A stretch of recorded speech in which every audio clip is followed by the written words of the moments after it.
Welcome to Shredder Fanfic. Like, subscribe, and hype video. Join members to gain early access to new videos. The main character, after dying in his previous life, he wakes up inside of Naruto, one of the big three. He gets reborn and he has to create a genius persona. What is he gonna do with his genius persona inside of Naruto? Space ninjutsu, such as flying thunder god. Thinking this, Shinichi took out another storage scroll. Looking at the scroll, a rare and obvious look of heartache appeared in his usually calm and composed eyes. This contains almost all of his savings over the years, including mission rewards, hospital fees, prize money from culinary competitions, and royalties from comics. Not only his main body's savings over the years, but even his clone would have to bleed a lot of money to complete the plan. He placed the scroll on the spot, then released two shadow clones and handed them something. Soon, the two shadow clones headed one after the other towards the northwest of the Land of Fire. After doing all this, Shinichi moved slightly and disappeared into the shadows of the forest, leaving the clearing silently. The night wind swept by, leaving only the gradually cooling air and the embers of the campfire. 1. Chapter 100, A Special Commission. Chapter 100, A Special Request, 316. The Hokage office was filled with smoke. The third Hokage, Hiruzen Sarutobi, sat behind a large desk, the light from his pipe flickering as he carefully reviewed a special mission request submitted by the Mission Reception Office. The contents of the letter of authorization caused even the well-informed third Hokage to raise an eyebrow slightly. The client is a samurai from the Land of Iron named Isshin. This is not surprising. As the leading ninja village in the ninja world, Konoha has received countless missions from all over the continent and even from other ninja villages, whether directly or indirectly. What's special is the content of the task. This single-minded warrior's request was neither escort, nor espionage, nor annihilation. His request was simple and direct, even somewhat crude, hiring someone to fight. Specifically, he commissioned Konoha to find a suitable opponent for him in Konoha for a public match. The opponent must be between 30 and 30 years old, with no limit on strength, but it is explicitly stated that the opponent should be strong enough, preferably a jonin. What's even more unusual is that he demanded the competition be held in a public place with a large audience, and the more audience the better. The task is tentatively rated as A-level, but the reward structure is quite interesting. The base deposit is as high as 500,000 taels, which is extremely generous in the entire A-level task reward range, usually between 150,000 and 1 million taels. If Konoha can provide a strong opponent that satisfies them and organize a large enough audience to watch the match, the additional reward can be as high as 2 million ryo, depending on the strength of the opponent and the size of the audience. The total is 2.5 million taels. This already falls into the category of S-rank mission rewards, and it's considered quite good even within the S-rank category. Faced with this request, which was straightforward in its wording, had a strange purpose, and involved a huge sum of money, the staff at the Mission Reception Office were at a loss for a moment. In the end, following the procedure, they presented this somewhat hot potato scroll to the Hokage. The third Hokage put down his pipe and picked up the simple intelligence scroll attached to the side. It contained information provided by Isshin himself, the commissioner, as well as quick verification and supplements from Konoha's intelligence department based on limited channels. Intelligence indicates that Ashina Isshin is indeed a young samurai who has risen to prominence in the Land of Iron over the past year, especially active in the southeastern region. He was known for his fierce and ruthless swordsmanship and unconventional behavior. He was a complete battle maniac and a swordsmanship challenger. His reputation for being combative was not unfounded. Hiruzen Sarutobi's gaze returned to the letter of authorization, his fingertips lightly tapping the table. Find a strong opponent for a public contest. The more spectators, the better. He repeated the key requirement in a low voice, a thoughtful look in his eyes. The motive is not hard to guess. For a young samurai like Isshin, challenging strong opponents is the best way to hone his swordsmanship. The demand for public display and a large audience is simply for the purpose of gaining fame, to widely publicize the achievement of defeating the Konoha ninjas, which can both intimidate peers and greatly enhance the prestige of the individual and the school. This is a very typical martial artist's mindset, direct, even somewhat aggressive. What about the risks? Almost zero. The pilot test was conducted within a controlled area of Konoha village, so there was no risk of mission leakage or endangering the client. However, this mission was still too strange, even childish, so it's no wonder the mission department couldn't make up its mind. But the third Hokkage's gaze lingered on the astonishing reward figure, his brows slightly relaxed, then slowly furrowed again. Money. What Konoha lacks most right now, besides time, is money. The intense preparations for war that lasted for more than half a year were like a bottomless pit, frantically devouring the village's financial reserves. The bulk purchase and maintenance of weapons and ninja tools, the stockpiling of consumables such as explosive tags, the construction and reinforcement of border defense fortifications, the frequent mobilization of ninja troops and their additional allowances, and the stockpiling of medical supplies. Each of these costs is enormous. Despite the support from the daimyo of the Land of Fire, the overall economic contraction and tax revenue slowdown under the shadow of war are undeniable facts, and the village's treasury is dwindling at a visible rate. Moreover, the report that Shinichi submitted some time ago, which directly concluded that the third Kazekage was dead, was logical and well-founded, but the third Hokage still felt that the boy's judgment was somewhat abrupt. However, out of trust in the child, he did intensify his intelligence gathering on Sunagakure during this period. According to the information he obtained, something was indeed wrong with Sunagakure at the moment, when all the major ninja villages were preparing for war.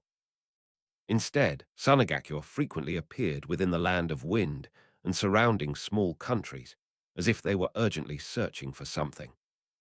This made the third Hokage realize that Shinichi's judgment was very likely true. Even if it wasn't explicitly stated that he was dead, his long-term disappearance meant that his fate was unknown. When one's fate is unknown, it often means that the person is dead. Therefore, the third Hokage plans to further accelerate and increase war preparations, which will further widen the funding gap. The task in front of them was so simple it was almost child's play. There was no need to go to dangerous places or fight to the death. All they had to do was arrange a few matches on their own turf and organize some villagers to watch. In return, they could receive a huge reward of at least 500,000 and possibly as much as 2.5 million. Although it's just a drop in the ocean compared to the costs of preparing for the war, it's still a windfall, so why not take it? The only thing to consider is saving face. It's not about the face of the Konoha ninjas, but the face of the person who made the request. He was just a samurai, after all. The third Hokage calmly remarked that the person who commissioned this project must have unique swordsmanship to have made a name for himself in the Land of Iron. But this was Konoha. Before his thoughts had even officially shifted to whether he would win or lose, his subconscious mind had already begun to consider who should be sent to ensure a lively fight, allowing the visiting samurai patron to enjoy himself and demonstrate Konoha's magnanimity, while also maintaining control of the situation at crucial moments to prevent the opponent from suffering an unbearable defeat. After all, the other party is a generous guest. It is proper to treat guests well so that they can come with high spirits and leave satisfied. It is also related to the demeanor of Konoha. The opponent has spent a lot of money, and what they are hoping for is a fierce competition that can inspire their fighting spirit and prove what they have learned. rather than a crushing defeat that can instantly destroy their confidence. With this in mind, the third Hokage had already made up his mind. He picked up his pen and smoothly wrote his comments and decision in the comments section of the commission letter. Approved, rated as a Class A special cooperation mission. The mission department will coordinate and select suitable personnel to participate. The competition venue can be arranged in the third training ground. Villagers and off-duty ninjas are allowed to watch the competition to a certain extent. It will be conducted under the guise of a ninja and samurai exchange seminar. It is essential to control the pace of the competition, ensure that it is stopped when the point is reached, maintain a friendly atmosphere, and collect payment according to the agreed terms. After writing the last word, he gently blew the ink dry and handed the letter of authorization to the secret agent standing by. Notify the mission department to proceed accordingly. Yes, the ANBU member took the scroll and disappeared in an instant. A day later, on Konoha's main street, the afternoon sun shone warmly on the bustling street. Several villagers gathered at the entrance of the meatball shop, eating snacks and chatting excitedly about the latest happenings. Have you heard? A samurai from the land of iron spent a fortune to come to Konoha and challenge someone to a duel. A middle-aged man started the conversation, his face showing excitement at the spectacle. I know. There were notices posted all over the street just now, saying there's going to be some kind of ninja and samurai exchange. A housewife next to me chimed in, her tone full of curiosity. They said it'll be at the third training ground tomorrow, and we're welcome to come and watch. Making such a big fuss, that samurai must have some guts. Arrogance, those out-of-towners just don't know their place. A well-dressed man, resembling a shop owner, raised his chin and snorted with the arrogance typical of Konoha's unruly citizens. The land of iron. No matter how hard their samurai train, what tricks can they pull? Just country bumpkins. This is Konoha, the head of the 5 great ninja villages. Ninjas are the true power. Their strength is nothing compared to our taijutsu ninjutsu. Illusions are no match for us, and when it comes to swordsmanship, Konoha is the best in the world. That's true, a younger craftsman scratched his head. However, I heard that samurai named Isshin is quite young, but he's already made a name for himself in the land of iron. He might actually be quite skilled. Besides, he actually placed a legitimate commission and paid for it. Making such a big fuss is probably just to see what it's like, or, well, to use Konoha's name to make a name for himself. Make a name for yourself. This stinking country bumpkin from out of town thinks he can make a name for himself by stepping on Konoha. The shop owner raised his voice, drawing sidelong glances from passers-by. Dream on. Do you think the ninjas of Konoha are pushovers? If you ask me, any decent tunin would be enough to teach him a lesson. I'll have to go see how he gets out of this tomorrow. It's worth going to see, just to see something new. I think that anyone who dares to come to Konoha to challenge, regardless of winning or losing, is indeed quite bold. Since there's going to be some excitement, why not go? A cacophony of voices rang out, a mixture of curiosity, skepticism, disdain, and anticipation, spreading with the flow of people. The news of the Iron Country samurai coming to challenge them was like a tiny spark, igniting a small flame in the peaceful daily life of Konoha. Most people waited with a superior, condescending curiosity for this exchange, whose outcome seemed predetermined. Chapter 101. A young samurai arrives in Konoha village. Chapter 101. A young samurai arrives in Konoha village, 416. The next day, at the small training ground, where the 10th squad was usually stationed. Shizune, like a jubilant little bird, eagerly hopped over to Shinichi and Kurenai as soon as they assembled, her eyes sparkling as she exclaimed, "Have you heard? A samurai from the land of iron has come to our village. I heard he's very young, and he's going to have a match with our village's ninjas this afternoon at the third training grounds. Anyway, we don't have any missions or training scheduled this afternoon, so let's go take a look together." I've never seen a real warrior from the land of iron before. I wonder if they're like the ones described in the books, all incredibly tall and strong, with stern faces and carrying such long swords. As she spoke, she gestured with her hand to indicate an exaggerated length, her face full of curiosity. Kurenai smoothed a strand of hair behind her ear, smiled gently, and nodded, saying, I have no objection either. The warriors of the land of iron have always been mysterious and rarely leave their country. Being able to observe their swordsmanship and fighting style up close should broaden our horizons. She also had some interest in it. As a ninja who practiced illusion techniques and swordsmanship, Kurenai Yuhai naturally had a desire to explore the practical combat skills of different schools. Upon hearing this, Shinichi also showed curiosity and nodded in agreement, saying, It is indeed rare. The swordsmanship of the Land of Iron has its own system, and its focus may be different from the swordsmanship and taijutsu practiced by ninjas. Speaking of which, I also learned the swordsmanship of the Land of Iron taught by Master Yamashita at the beginning.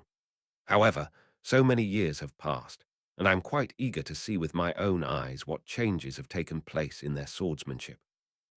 I would like to go and observe, and maybe I can get some inspiration. It's settled then. Shizune clapped her hands happily. Let's go early this afternoon to get a good spot. I heard there might be a lot of people going. That afternoon, the sky was a clear, deep blue, with only a few wisps of thin clouds that were almost invisible. The autumn sun has lost the scorching heat of midsummer and become bright and gentle, but standing in a crowd for a long time, you can still feel a warm, dry feeling. The wind blew through the trees surrounding the training ground, bringing a slight coolness, but it couldn't dispel the ever-increasing heat on the field. Shizune underestimated the curiosity of the Konoha villagers. Although they arrived at the third training ground well in advance, the best viewing spots were already occupied by a dense crowd. Villagers, genin on leave, and even some chunin who were not on duty gathered around, creating a bustling and noisy scene that completely surrounded the large training ground. People craned their necks, whispered among themselves, and excitedly peered into the arena, filled with curiosity and discussion about the young warrior from the mysterious Iron Kingdom who had spent a fortune just to fight. After all, this was the first time Konoha had received such a strange mission. Someone had actually hired someone to fight them. Excuse me, please make way. Shizune pulled Kurenai along, with Shinichi following behind. The three of them struggled to squeeze through the crowd to a slightly forward position. Before I could even get my footing and see the faces of the two sides in the confrontation, the enthusiastic cheers from the surrounding villagers suddenly stopped, as if an invisible hand had grabbed my throat. Immediately afterwards, bang! A figure flew backward from the center of the field and crashed heavily onto the hard ground, raising a small cloud of dust. The man was wearing a green vest in the Konoha style. He was thin and was curled up with a pained expression on his face. He was unable to get up for a moment. A young, deep voice, tinged with obvious dissatisfaction and arrogant arrogance, echoed clearly throughout the arena, following the thud of a foot landing. What the hell? Didn't I say in the mission assignment that it would be best to send a Jonin? Why only a Chunin? This level isn't even enough for a warm-up. Lying on the ground, Tsukiko Ran felt a tightness in her chest and a metallic taste in her throat. She wanted to loudly refute that she was not a Chunin, but a special Jonin who had risen to prominence through her unique swordsmanship. But the intense pain and the disordered chakra made it difficult for him to speak. What? The village elders lost. And they lost so quickly. Shizune froze, then quickly stood on tiptoe and eagerly looked into the arena. In the center of the training field stood an exceptionally tall and robust young man. He looked to be only 15 or 16 years old, but he was much stronger than many adult ninjas. He was dressed in a simple dark samurai outfit, and standing there, he exuded a mountain-like, imposing aura. He held a drawn katana in his hand, its blade gleaming, which hung casually at his side. Beneath his thick eyebrows, a pair of eyes shone brightly as he scanned the noisy crowd around him, his face clearly showing his dissatisfaction. He seemed to think the excitement wasn't enough, and muttered in a voice loud enough for everyone present to hear, with a hint of complaint. If I had known that Konoha was only this capable, I would have gone to the neighboring land of Wind and hired Sunagakure. I heard they're pretty short on cash lately. Well, this guy is so arrogant. Shizyun couldn't help but puff out her cheeks upon hearing this. Even though she knew the other person was the one who commissioned the mission, these words were still too harsh. After a brief moment of shock and silence, the Konoha people around her erupted into an even louder roar, like a powder keg that had been lit. Hey kid, what did you say? Where did this arrogant samurai come from? He doesn't know his own limitations. It was just a lucky win. What's with the arrogance? This is Konoha. You can't run wild here. Don't you dare leave. The crowd was furious. Many hot-tempered villagers and young ninjas, their faces flushed, pointed at Isshin in the center of the arena and shouted at him. Judging from their posture, if it weren't for the space and rules separating them, they might have rushed up and torn him apart. Shinichi stood in the crowd, his face revealing little emotion, but inwardly he shook his head.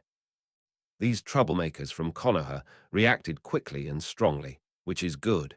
It really heats up the atmosphere. Seeing the situation getting out of control, a Konoha Chunin in a green vest, responsible for coordinating the exchange mission, quickly stepped forward, wiping away cold sweat, and spread his arms to calm everyone down. Everyone, please calm down. In a friendly spar, victory and defeat are common. Mr. Isshin, please also calm down. Perhaps we misjudged your strength. I will report this to my superiors immediately and re-coordinate.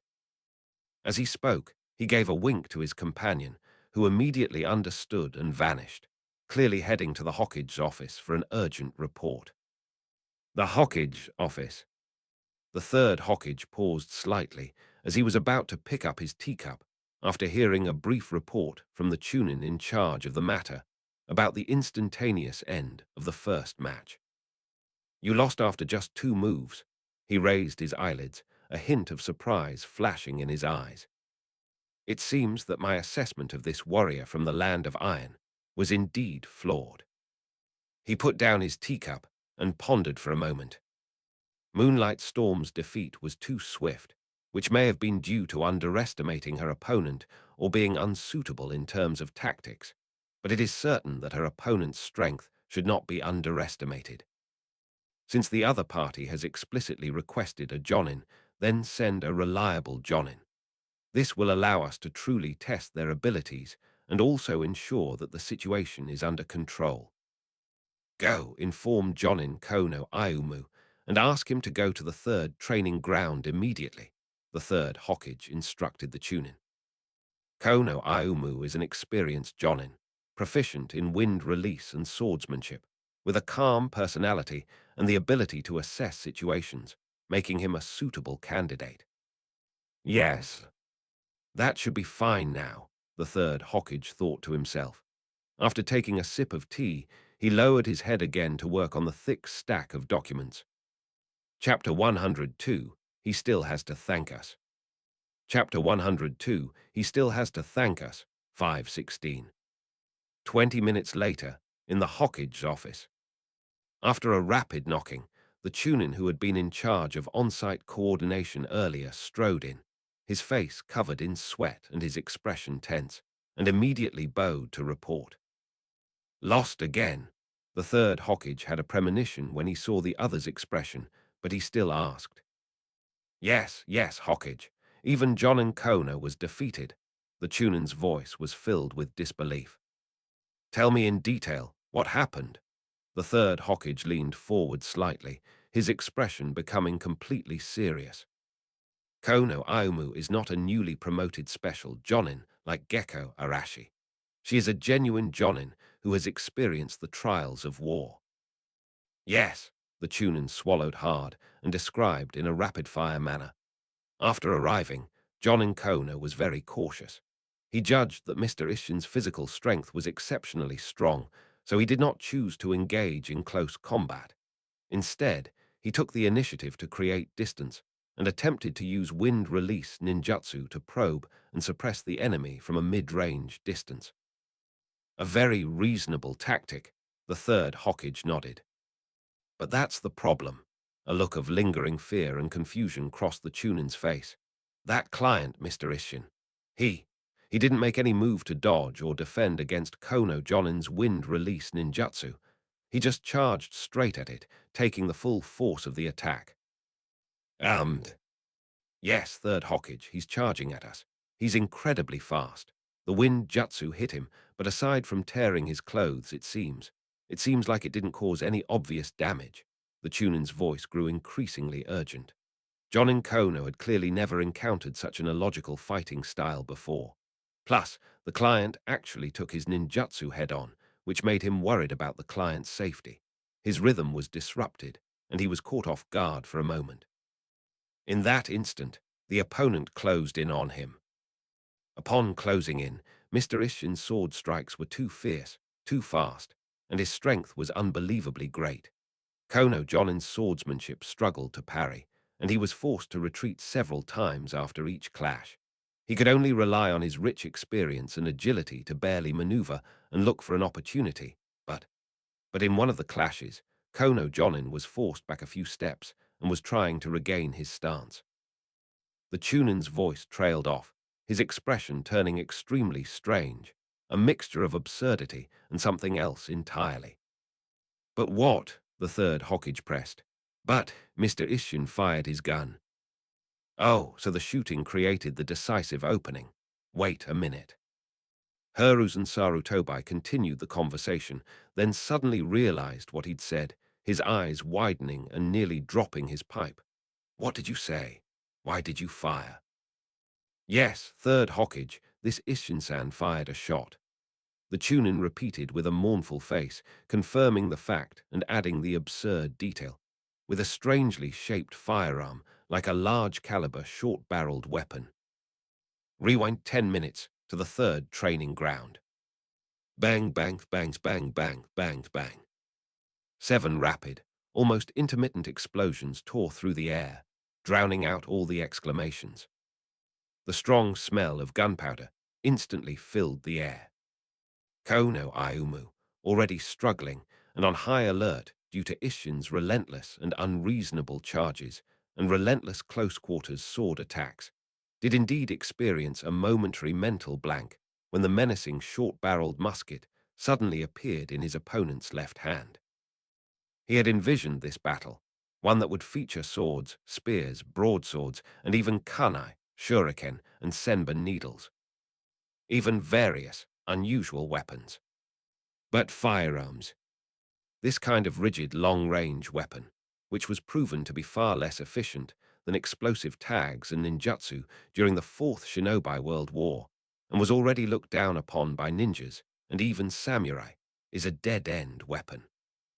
This completely exceeded the combat common sense and expectations of Kono Ayumu, and even all the onlookers present. It was that fatal moment of blankness and shock that caused him to miss the best opportunity to use the body flicker technique to dodge. What kind of firearm is this? The bullets are so fast. Kono, the Jonin, was horrified.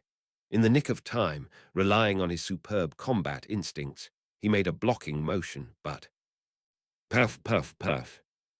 Several clusters of blood suddenly exploded on Kono Ayumu's shoulders, arms, and thighs. Although it wasn't a vital organ, the sudden, intense pain and impact completely disrupted his balance and chakra flow. Ugh, Kono Aimu groaned, her movements inevitably becoming distorted and sluggish. Ishin, this guy who showed absolutely no samurai spirit in battle, seemed to have been waiting for this moment. The katana in his right hand transformed into a sharp, cold light, and he charged forward with the momentum. With its broad blade and immense force, it slammed solidly into Kono Ayumu's chest and abdomen. Bang! A dull, loud bang. Kono Ayumu was struck as if by a giant battering ram. Her feet left the ground, and she flew backward for more than 10 meters before landing heavily. She tumbled several times before barely coming to a stop. He struggled to get up, but the excruciating pain in his chest and abdomen and the wounds caused by the musket pellets made it impossible for him to muster any strength. He could only stare at the tall figure standing in the arena with a pained and unwilling look in his eyes. A brief, vacuum-like silence fell over the entire room.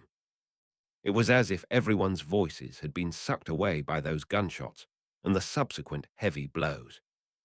But the next second, an even louder roar and anger erupted like a volcano. Mean! Shameless scoundrel! What kind of competition is this? You used a musket. This is a sneak attack. A disgrace to the samurai, utterly devoid of honor. No martial ethics. Get out of Konoha. Roars, curses, and scornful boos surged towards Yixin from all directions. Many of the older Konoha ninja were all right, but the younger, hot-blooded ones blushed, as if they had been greatly insulted. How can a samurai like you use a musket? Didn't you see that the ninjas of Konoha are respecting your status as a samurai and trying their best to compete with you using swordsmanship? Meanwhile, Shinichi Higashina had already silently passed through the angry crowd and arrived at Ayumu Kono's side. He crouched down, his face showing just the right amount of solemnity and concern. His hands quickly covered with soft green medical chakra light as he skillfully began to treat Kono's wounds, stopping the bleeding, relieving pain, and carefully guiding the shallowly embedded bullet out with the delicate techniques of a chakra scalpel. This injury only looks exaggerated. After Shinichi's treatment, he should be able to move around normally in about 10 days to 2 weeks, and there will be no lasting effects. Thanks, Shinichi. Kono Ayumu was panting heavily, her face pale, her voice filled with frustration and bitterness. It's a pity I've disgraced the village. Shinichi kept moving his hands, but his expression was somewhat subtle. He seemed to want to say something, but hesitated to choose his words, finally only saying in a low voice, "Senior, you are too kind. You have done your best to deal with it, and your tactical choices were not wrong. It's just that no one could have imagined that he, a samurai from the land of iron, famous for his swordsmanship, would use such an unconventional method as fire magic in such a public competition." Shinichi paused, seemingly unable to find a completely appropriate adjective. Unconventional methods.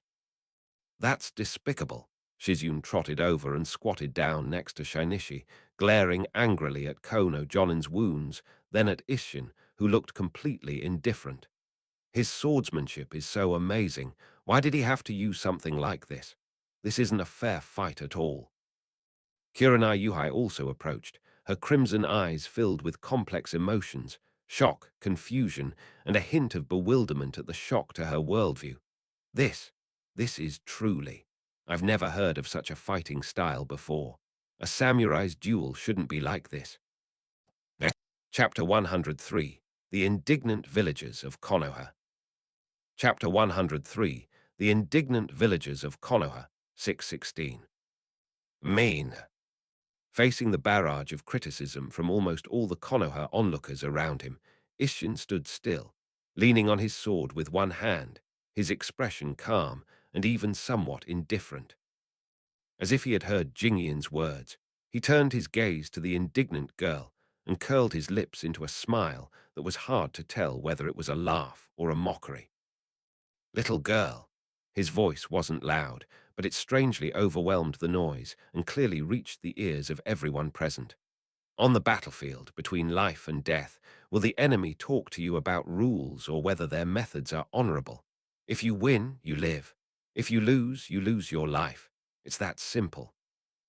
When I gave Konoha my commission, it was clearly written in black and white, any means necessary. I welcome Konoha to use any means necessary.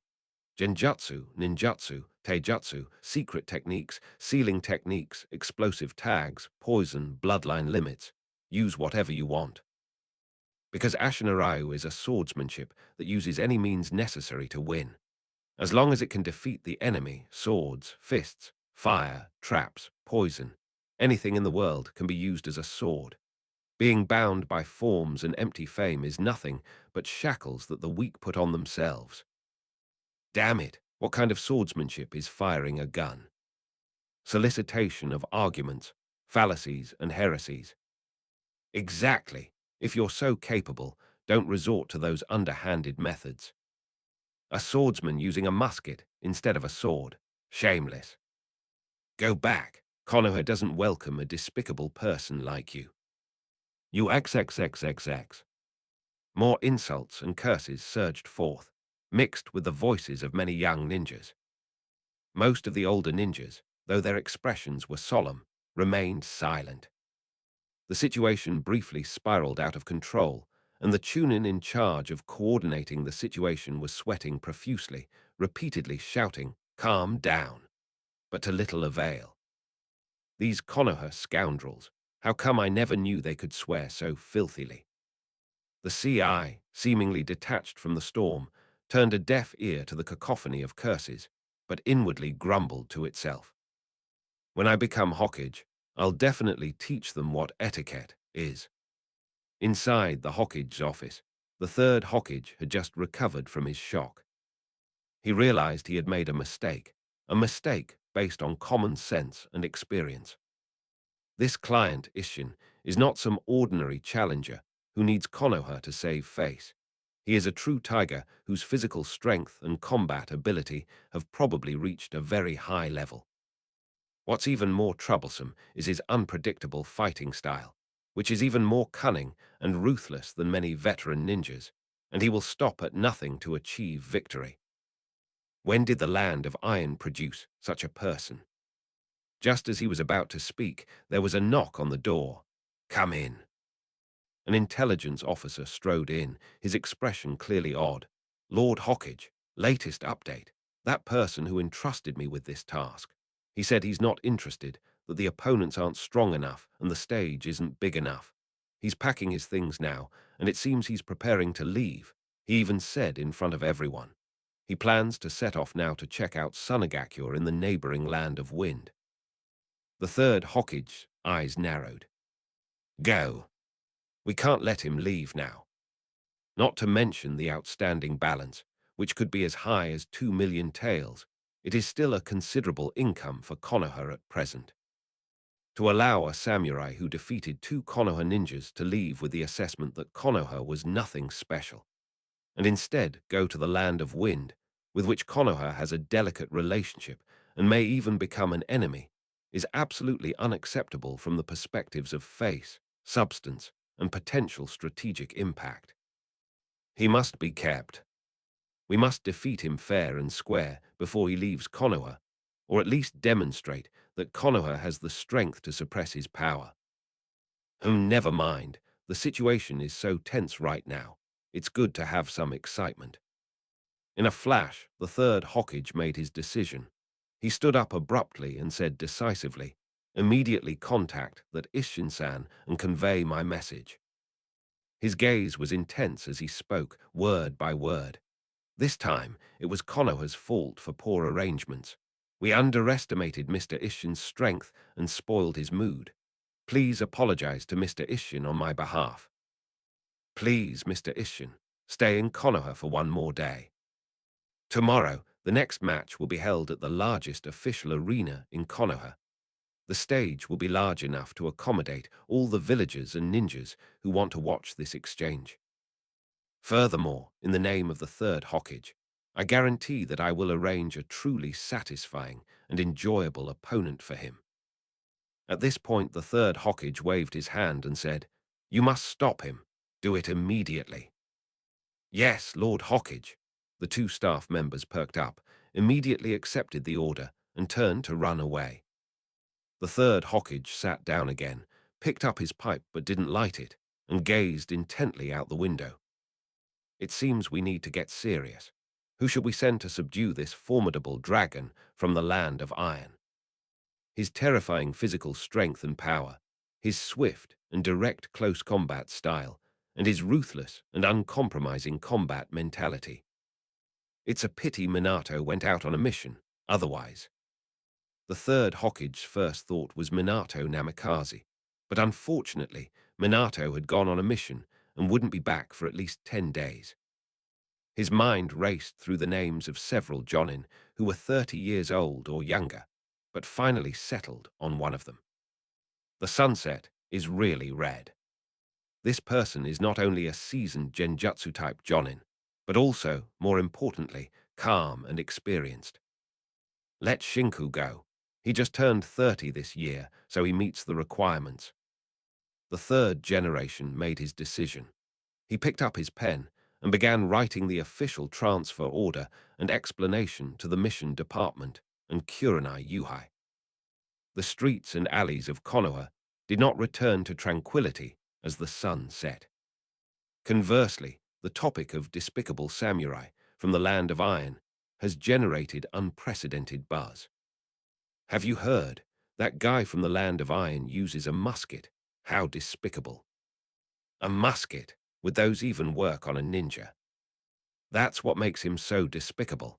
That musket of his is definitely not ordinary. Even John and Kono lost. Really, sigh. Doesn't the land of iron pride itself on the spirit of Bushido? How come such an anomaly has emerged from there? I think he's just a bandit in samurai's clothing. He has absolutely no sense of honor. But what he said does seem to make some sense. Who follows rules on the battlefield? Bah, that's nonsense. It's perfectly acceptable for a ninja to use any means necessary, but for a samurai to use fire is cheating. Similar discussions could be heard everywhere, in pubs, restaurants, and street corners, with anger, disdain, and resentment being the prevailing emotions. Just as the discussion was in full swing, new news spread like wildfire. Breaking news. Isshin hasn't left yet. The Hokage himself has spoken. The competition will continue tomorrow at 2 p.m. in the village's first arena. The first arena. That's a formal venue that can seat 100,000 people. In previous years, it was used to host the Chunin exams finals. It seems the village is serious this time. They'll definitely send out a truly powerful expert who can subdue him. That's great. I'll definitely go check it out tomorrow. Yeah, let's see how that arrogant guy loses. Let's see what tricks he'll pull this time. Public sentiment was reignited, shifting from simple anger to strong anticipation. They believed that once the village truly took it seriously and unleashed its full strength, that despicable warrior would surely suffer a crushing defeat. Chapter 104 is at least quite lively. Chapter 104 is at least quite lively, 7:16. Nighttime at the home of the setting sun. Soft lighting illuminated the cozy living room. Yuhai Hong prepared tea for her father and placed it on the low table in front of him, while she knelt beside him, looking somewhat preoccupied. "Dad," she said softly, breaking the brief silence. Yuhai Shinku put down the scroll in his hand and looked at his daughter. He had crimson eyes similar to Yuhai Kurenai's, but they were deeper and more composed, and his temperament was gentle and reserved. "Are you going to have a duel with that samurai from the land of iron tomorrow?" Kurenai asked. Although the news had not been officially announced, she had a vague guess from the sudden visit of an ANBU member earlier. Kurenai Yuhai nodded slightly, not denying it. The Hokage has already given the order. Kurenai opened her mouth, intending to habitually comment, "That samurai is too despicable." But the words Isshin had spoken during the day about life and death on the battlefield and the shackles of the weak inexplicably echoed in her mind. She found herself no longer able to describe the other person with the same despicable word as an ordinary villager. Moreover, Kurenai Yuhai was a ninja, and she suddenly realized that the reason she had subconsciously thought the other party was despicable was simply because the other party's identity as a samurai had misled her, making her believe that the other party would abide by the rules and regulations of Bushido. In the end, she swallowed the words that were on the tip of her tongue, turning them into a simple admonition. Be careful. Yuhai Makoto paused slightly, keenly sensing the complexity in her daughter's tone, not just worry, but something else entirely. He smiled gently, reached out and ruffled Zai Rai Hong's hair, his voice steady and reassuring. Rest assured. Looking at her father's calm and confident face, Yuhai Hong's slight unease gradually subsided. She nodded and said no more. That's despicable, absolutely despicable. In Tsunade's mansion, Shizyun's sullen voice broke the tranquility of the night. Lady Tsunade, you really missed out today. Although Tsunade is the instructor of Team 10, Shizyun still habitually calls her Tsunade-sama in private. Shizyun's cheeks were flushed with excitement from rushing back, her eyes wide with shock. That samurai from the land of iron, he actually used fire magic in the competition. He just fired at Kono Jonin. Bang, bang, bang, he just like that. What kind of nonsense is that? Senior Kono respected his status as a samurai and tried his best to spar with him using swordsmanship. Even when he used ninjutsu, he did so openly and fairly. And what happened? He actually fired a gun when no one was paying attention. This wasn't a contest. It was a sneak attack. It was cheating. Tsunade was leaning lazily against the window, holding a small bottle of sake in her hand, pouring herself a drink, and the moonlight shone through the window onto her long, golden hair. Hearing the barrage of complaints from the silent woman, she turned her head slightly, a half-smile curving her beautiful lips, her brown eyes filled with amusement. Tsunade didn't interrupt Shizyun, and just listened as she recounted the events that had occurred in the third training ground that afternoon in a tone full of righteous indignation, adding embellishments to the story. He also said that everything in the world can be a sword, and that adhering to forms is a shackle for the weak. This is utter fallacy. It's just an excuse for the despicable methods he used. What's the point of victory if it has to be achieved through such means? Seeing Shizyun's adorable expression of having her worldview shaken, Tsunade finally couldn't help but chuckle. She tilted her head back and drank the remaining wine in her cup, the amber liquid shimmering in the moonlight. Are you done talking? Tsunade put down her wine glass, her voice slightly tipsy and as languid and magnetic as ever. Lady Tsunade. Shizyun was even more displeased when she saw that she was still laughing. You're still laughing. That samurai was really going too far. Both Kurenai and Shinichi felt something was wrong at the time. Is that so? Don't forget, Shizyun, you're a ninja now, Tsunade said calmly upon hearing this. Right, I'm a ninja. What right do I have to call the other party's methods despicable? Shizyun was momentarily speechless. She suddenly remembered that during the competition earlier that day, when she faced the words of that warrior from the land of iron, those who spoke out angrily were ordinary villagers and ninjas of similar age and youthful vigor. The older ninja seniors looked solemn, but seemed unsurprised by it. But Shizyun, still somewhat unconvinced, muttered, but he's a samurai. Winning by such means is, no matter how you look at it, a bit excessive. Too much, perhaps. Tsunade raised an eyebrow noncommittally, shifting to a more comfortable position and gazing at the tranquil night outside the window. However, Shizyun, this samurai is right about one thing. On the battlefield, to achieve one's goals to survive, one shouldn't limit oneself. Ninjutsu, genjutsu, taijutsu, poison, traps, explosive tags. Tsunade paused here. A certain word seemed to trigger a memory, and her eyes dimmed for a moment, but she quickly covered it up and her tone returned to calm. In short, in a life-or-death struggle, any means that can save you and your comrades is a good means. That samurai's ideology is extreme, even dangerous, but if you completely reject it, you may pay an unbearable price on the real battlefield in the future, because the enemies you encounter in real war will only be more ruthless. This ruthless philosophy might be considered unusual among samurai, but it's the norm in ninja battles. Tsunade's voice softened, sounding like she was instructing someone, yet also like she was talking to herself. What you need to learn is to understand why such thoughts exist, and then find your own boundaries and path within them to understand what methods can be used, what bottom lines must never be crossed, and to know exactly how far you are willing to go to protect what is truly important. Shizyun opened her mouth, but in the end she just nodded silently and didn't argue anymore. Outside the window, the lights of Konoha gradually come on, and beneath the tranquil night, undercurrents are gathering for tomorrow's arena. The next day, at Konoha's first arena. This magnificent venue, which is usually only used for major events such as the Chunin exams finals, was now packed with people. The seats in the circular stands were almost full, and the noise was like a boiling ocean. Unlike yesterday's onlookers at the exercise field, most of the villagers who came today had a clear purpose.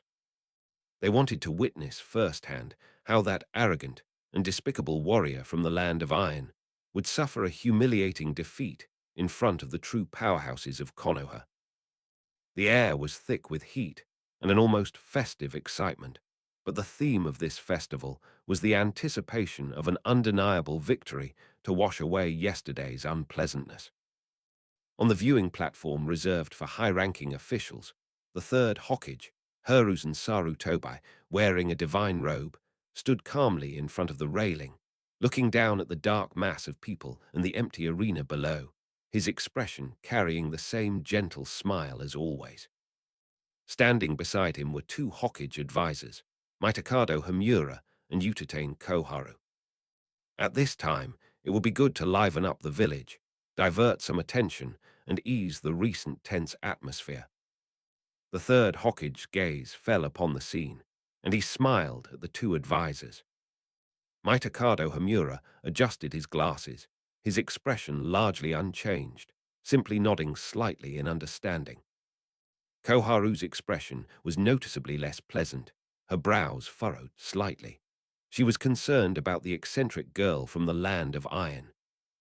The samurai, who had stirred up a great uproar in the village, was very dissatisfied.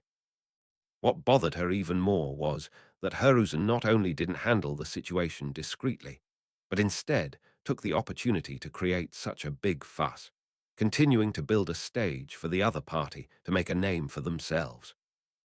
Koharu, don't look so serious. This is the only way to deal with Hiruzen. Look, at least it's quite lively, isn't it? Seeing Koharu's unpleasant expression, Mitakado Hamura smiled and said. Upon hearing this, Koharu's lips moved, but in the end she only gave a soft hum and did not object. Upon closer reflection, she understood Hiruzen's difficulties and considerations. The other party was a legitimate employer who had placed a formal commission and paid a huge deposit. The commission clearly stated in black and white that any means necessary and any opponent is welcome. Konoha could have refused the mission, but since they had already accepted it, if the people they sent out lost and were humiliated, it was simply because they were less skilled. Are you suggesting that you can kill the client just because they are too powerful? Konoha certainly has the strength to do that, but if they did, what would Konoha become? Who would dare to commission us in the future? The reputation will be completely destroyed, and the impact will be 1,000 times worse than losing a few matches. So, despite his dissatisfaction and feeling somewhat humiliated by that samurai, the best solution at the moment was indeed the one Hiruzen had chosen. In a more formal and impeccable manner, under the watchful eyes of everyone, and with the true strength of Konoha, this troublesome challenge will be resolved beautifully. This would not only save face and consolidate prestige, but also ensure the smooth acquisition of subsequent mission rewards, and incidentally give a warning to some of the villagers who had become complacent due to the peace. Chapter 105, One Heart vs Kurenai Yuhai. Chapter 105, Ishin vs Yuhai Zhenhong, 816. Just then, the gate to the passageway on one side of the arena slowly opened under the gaze of countless eyes. The clamor fell silent. All the discussions and noise seemed to have been wiped away by an invisible hand, leaving only the faint whistling of the wind passing through the huge circular stands. The first to step out was a tall, imposing figure dressed in simple dark samurai attire, with a long sword at his waist. Alone, with steady steps, he stepped into the vast and magnificent venue, large enough to accommodate thousands of spectators. Ashina Ryu Ishin was thus exposed without any buffer to the scorching midday sun of Konoha and the overwhelming torrent of gazes. The light outlined his strong facial features and broad shoulders. He slowly raised his head, his gaze calmly sweeping over the dark mass of people in the stands, their eyes filled with anger, curiosity, and disdain. Faced with this oppressive feeling that would suffocate most people, he showed no fear on his face. Instead, he grinned and revealed a pure, wild, and unrestrained smile, his snow-white teeth flashing in the sunlight. That's more like it. Ishin's voice wasn't loud, yet it seemed to possess a strange, penetrating power, clearly resonating throughout the suddenly silent arena. The show is finally about to begin. Let this highly anticipated match be my last and most important whetstone before the storm of the Third Shinobi World War arrives, so that I can gain that crucial understanding and transformation. To set up this platform, I staked my entire savings, the royalties from the comic book serialization, the money I earned from hardened missions, and even the consultation fees I made at the hospital. No, don't think about it too much. The more I think about it, the more heartbroken I become. He took a deep breath, completely clearing his mind of distractions, his eyes sharp as knives, fixed on the passageway where his opponent was about to enter. At this moment, he was simply Ashina Ishin, a foreign samurai who craved strength and was willing to spend a fortune for a fight. On the high platform, the third Hokage, Hiruzen Sarutobi, finally focused his gaze on the young samurai in the arena for the first time. Yesterday it was just text and photos in the report, but today I saw the real person, and a strange feeling welled up in my heart. Strangely, this boy gave him a subtle sense of familiarity and an inexplicable feeling of closeness. Not only him, but the two advisors beside him also seemed to have noticed. Mitokado Hamura adjusted his glasses and asked in a low voice with some doubt, "Hiruzen, have I seen this samurai somewhere before? Although his face is unfamiliar, his figure and demeanor seem somewhat familiar." The third Hokage nodded, his tone equally puzzled, and said, "I have a similar feeling, but I'm certain I've never seen this samurai before." Koharu Utatane frowned slightly, carefully observing Ishin in the audience, then snorted coldly. "Just a show-off, a crowd pleaser. Let's see how Shinku exposes his true colors." Just then, from the passage on the other side of the arena, Kurenai Yuhai, dressed in a standard Konoha Jonin vest and exuding a calm and reserved demeanor, slowly walked out. His appearance immediately drew even more enthusiastic cheers and encouragement from the Konoha side in the stands, a stark contrast to the silence when Ishin appeared. Konoha Jonin, Kurenai Yuhai. The land of iron, Ashina Ryuichi. The two stood facing each other in the center of the room, exchanging names and schools of thought according to simple etiquette. A seasoned Jonin referee quickly entered the arena, verified the identities of both sides and the rules, and succinctly announced, "The match begins." The voice just fell. Boom! Suddenly, a spiderweb-like crack appeared on the ground beneath Ishin's feet. He was like a heavy cannonball, accompanied by a sharp whistling sound that tore through the air and a heart-palpitating gale, heading straight for Kurenai Yuhai. The absolute speed and pure power that burst forth in that instant far surpassed what was seen yesterday. It was like an ancient, ferocious beast that had been completely enraged and broken free of all chains. The sheer primal physical ferocity alone made the audience in the front row feel an overwhelming, suffocating pressure. So fast, so scary. Is this guy a monster? Watch out, John in Crimson. A chorus of gasps and concerns erupted from the stands. In the ninja clan's viewing area, the Uchiha clan leader, Fugaku Uchiha, had his originally calm black eyes instantly replaced by a crimson glint, with 3 tomo slowly rotating within them. He remained expressionless, but his Sharingan had already firmly locked onto the berserk figure in the arena. Not far away in the Hyuga clan's territory, the clan head, Hyuga Hayashi, and his younger brother, Hyuga Hisashi, silently activated their Byakugan and watched the situation unfold. Inside the arena, facing this head-on collision powerful enough to shatter stone, Kurenai Yuhai's eyes remained calm as still water, her figure as graceful as a willow catkin in the wind, and she deftly dodged to the side at the last possible moment. The cold glint of the katana grazed the hem of his clothes, and the gust of wind it generated made the hair on his forehead fly up. When his first strike missed, he changed tactics with incredible speed. His massive body displayed agility and coordination that seemed disproportionate to his size. His sword strikes continued unabated, transforming into a continuous expanse of cold light that enveloped the crimson sunset. Kurenai Yuhai had already retreated, and at the same time she flicked her hands, sending several kunai with explosive tags attached precisely towards Isshin's pursuit path and the gaps to his side. Boom, boom, boom. The detonators exploded one after another, and flames and smoke instantly engulfed that small area. The audience's hearts were in their throats. Did you hit it? That kind of explosion should. However, before the dust had settled, that burly figure charged out like a demon god. His clothes were charred and torn in many places, and his exposed skin had obvious burn marks and charring, but his movements were not affected at all.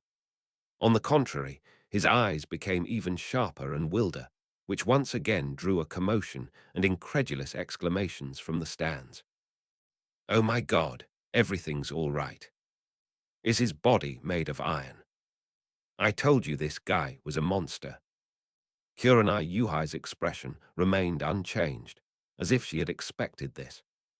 With his rich experience and superb teleportation skills, he always maintained a subtle distance from Isshin, like navigating a small boat on a stormy sea. It seemed extremely dangerous, but he always managed to avoid the fatal blade at the most critical moment. Instead of engaging in direct combat, he patiently maneuvered, wore down, and observed the enemy using various throwing techniques and ninjutsu. With a single-minded focus, he seemed to know no fatigue, his offensive like a tsunami, wave after wave. The wind howled as the blades slashed through the ground, carving deep trenches. The punches and kicks were so powerful that the air itself seemed to explode. The central area of the arena was filled with flying sand and dust, becoming a stage for him to unleash his personal power. That's too strong. Lord Shinku is completely suppressed. We can only dodge. We can't fight back at all. Isn't Jonin Crimson known for her genjutsu? Why doesn't she use genjutsu? Do you think you can just open your mouth and cast an illusion? This samurai is chasing us so closely. Do you even have a chance to cast one? Besides, ordinary illusions probably won't work either. Fugaku Uchiha's 3 tomo Sharingan closely followed the two's every move, attempting to understand and analyze Isshin's swordsmanship and taijutsu routines. However, he discovered that although Isshin's moves seemed to be wide and sweeping, they were actually unpredictable, purely based on his combat instincts and spontaneous adaptations. They were difficult to dissect using conventional swordsmanship and taijutsu theories. Such astonishing speed, astonishing strength, and explosive power. Fugaku Uchiha's eyes narrowed slightly. When did the land of iron produce such a person? The amount of chakra is enormous, Hayashi Hyuga said in a deep voice. Hyuga Hisashi added, his body, the density of his muscle fibers, the strength of his bones. It's simply inhuman. He withstood explosive tags and ninjutsu, not just by relying on chakra for defense, but his physical body itself is comparable to a refined ninja tool. This samurai is no ordinary person. Chapter 106, Victory. Chapter 106 Victory 9:16. After several rounds of chasing and dodging, a glint flashed in Shinku Yuhai's eyes. In a seemingly perilous situation where he was cornered by a gust of wind, he actually used a substitution technique to deceive his way out. He then appeared several meters away, his steps suddenly halting as he rapidly formed a series of hand seals in front of his chest. The fluctuations of his chakra suddenly became deep and tranquil, yet they also carried an immense, invisible pressure. Illusion Art, Crimson Lotus. The instant the hand seals were completed, an invisible yin-release chakra cage, constructed using Kurenai Yuhai's spiritual power as a guide, descended instantly, precisely capturing the berserk figure that had just shattered the substitute tree and was about to pounce again. Ishin's wildly charging, unstoppable figure suddenly froze in place, as if he had crashed into an invisible, viscous swamp. His violent expression froze. His eyes instantly lost focus, as if his soul had been ripped away. Under the astonished gazes of countless spectators, nothing seemed amiss in the center of the arena, but in Ishin's eyes, directly affected by the illusion, the scene had been completely transformed. The hard stone slab beneath his feet began to transform into an enormous, slowly rotating red lotus flower. The petals were crystal clear, yet they emitted a mesmerizing glow that could corrupt the mind. The lotus platform bound him tightly, and his vision began to distort and spin. The shouts of the surrounding audience and the scene of the arena quickly faded and blurred away. Only this lotus flower was expanding infinitely, slowly closing, about to completely devour and crush him. This is the secret-level illusion technique created by Shinku Yuhai, the crimson lotus flower. It constructs a beautiful yet deadly cage of consciousness through illusion, causing the victim to suffer continuous and heavy mental oppression and dissection in endless silence and slow death until they collapse. It's a success. Crimson Jonin has won. Great, let's see how arrogant that guy can be now. After a brief silence, deafening cheers erupted from the Konoha-side stands. Everyone saw the arrogant samurai frozen in place, while Kurenai Yuhai, though her face was slightly pale and her breathing somewhat rapid, was indeed standing in the arena, clearly a sign that the illusion had been successfully cast. Dad won. In the crowd, Kurenai Yuhai couldn't help but clench her fists, her crimson eyes filled with excitement and pride, as she spoke to Tsunade, Shizyun, and Shinichi beside her. Shinichi's expression was somewhat subtle. He didn't say anything, but only glanced at the excited Kurenai. On the high platform, Koharu Yutatane visibly relaxed, her tense shoulders easing. Finally, Shinku is still reliable. Indeed, Maitoman Hamura nodded, a smile appearing on his face. I know Shinku's illusion technique, Gyurenka. It's an illusion technique that he has devoted himself to studying for many years, specializing in mental suppression and binding. It's the perfect solution for dealing with this kind of reckless opponent. In the special viewing area to the side, the three-tomo pearl in Uchiha Fugaku's eyes slowly stopped spinning, returning to his normal black eyes. In his opinion, the battle was over. The Byakugan of the Hyuga brothers, Hayashi and Hisashi, remained activated, staring at Isshin, who was frozen in place. In the vision of their Byakugan, the flow of chakra within the Iron Country samurai had completely stopped. In their judgment, the outcome was already decided. Inside the arena, Kurenai Yuhai slowly exhaled a breath of stale air, tinged with weariness. Being relentlessly pursued by such a ferocious humanoid beast requires both mental and physical concentration to be maintained at a high level, and the physical exertion is far greater than it appears. Moreover, he himself was not a jonin known for his taijutsu or ninjutsu.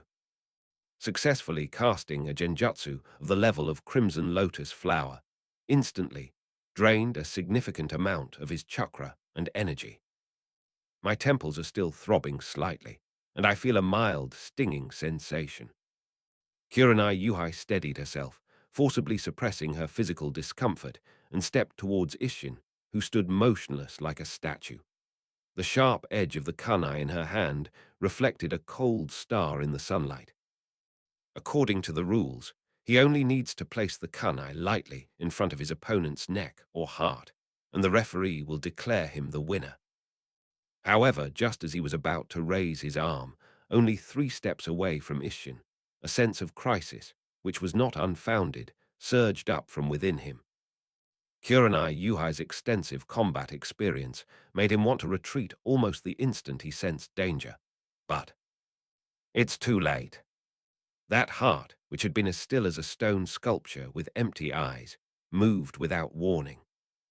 He clenched his right fist, without using any fancy techniques, but simply twisted all the terrifying power in his body into one force and slammed it directly into Kurenai Yuhai's face. Before the punch even landed, the violent wind from the punch was already so strong that it made it hard to breathe. In the rush, Kurenai only had time to cross her arms in front of her body to protect herself. Bang! With a dull, heavy thud like a hammer striking leather, Kurenai felt an overwhelming force that she couldn't resist. Her arms throbbed with pain and went numb, and she was thrown backward uncontrollably. In that brief moment when he lost his balance, his old strength exhausted, and his new strength yet to be generated, Isshin, who had landed a successful blow, vanished from his spot like a ghost amidst the horrified gazes of the crowd. "Watch out behind you." Where did he go? An incredulous gasp erupted from the stands. Shinku's pupils contracted, and she forcibly twisted her body in midair, but she already felt a cold touch on the side of her neck, so fast it was like an illusion. As his feet finally touched the ground again, he heard a clear, crisp metallic scraping sound behind him, a sound that symbolized the end. Click! That was the sound of a samurai sword, precisely returning to its sheath. Immediately afterwards, a calm yet undeniable voice rang out behind him. "You have already lost, Konoha Ninja." "We lost." Kurenai Yuhai stiffened, slowly raising her hand. Her fingertips touched the side of her neck, where a warm liquid stained her fingertip. There, a very thin, very shallow line of blood was slowly seeping out as a bead of blood. He fell silent. In a real life-or-death struggle, his head would have already fallen to the ground in that instant. How is that possible? Wasn't he under an illusion?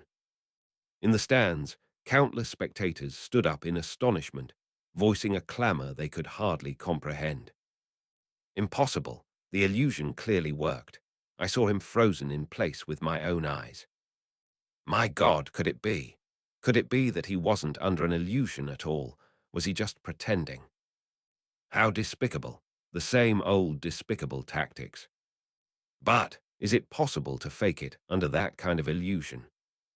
In the ninja clan's viewing area, Fugaku Uchiha's usually calm and composed expression finally changed. He frowned, his crimson sharing and activated again, and he stared intently at Isshin, who stood in the center of the arena with his sword sheathed. That can't be.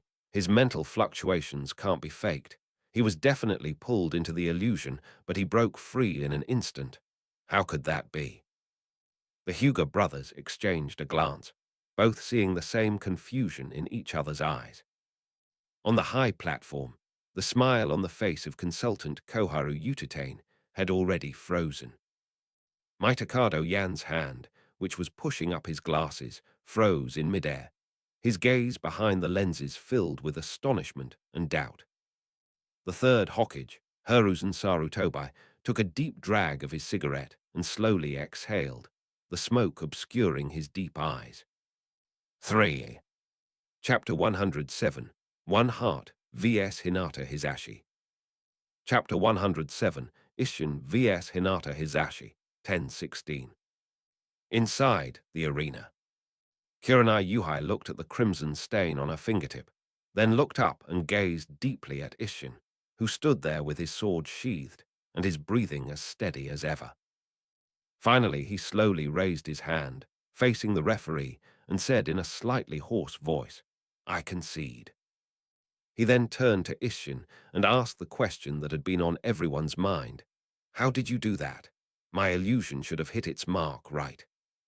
Upon hearing this, Yixin merely glanced at him indifferently, her gaze as if she were looking at someone who had asked a childish question. What gave you the illusion that I was under a spell? Illusion. The sun rose crimson with a furrowed brow.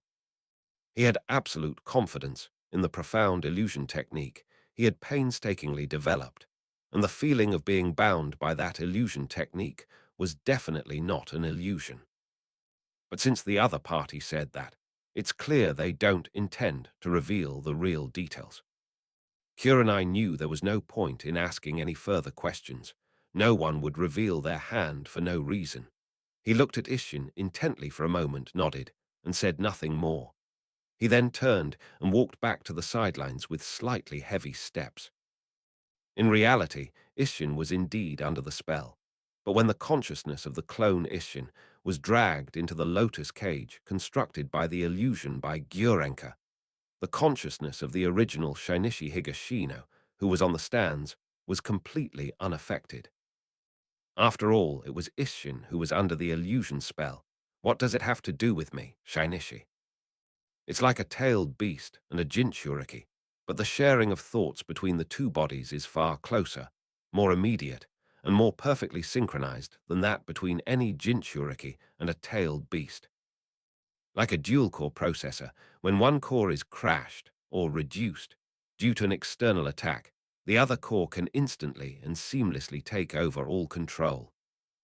Just as Shinku Yuhai thought victory was assured and approached with a relaxed mind, Shinichi's main consciousness, like a supreme commander, bypassed the part of the clone that was interfered with by the illusion, took control of that powerful body, and launched a thunderous counterattack.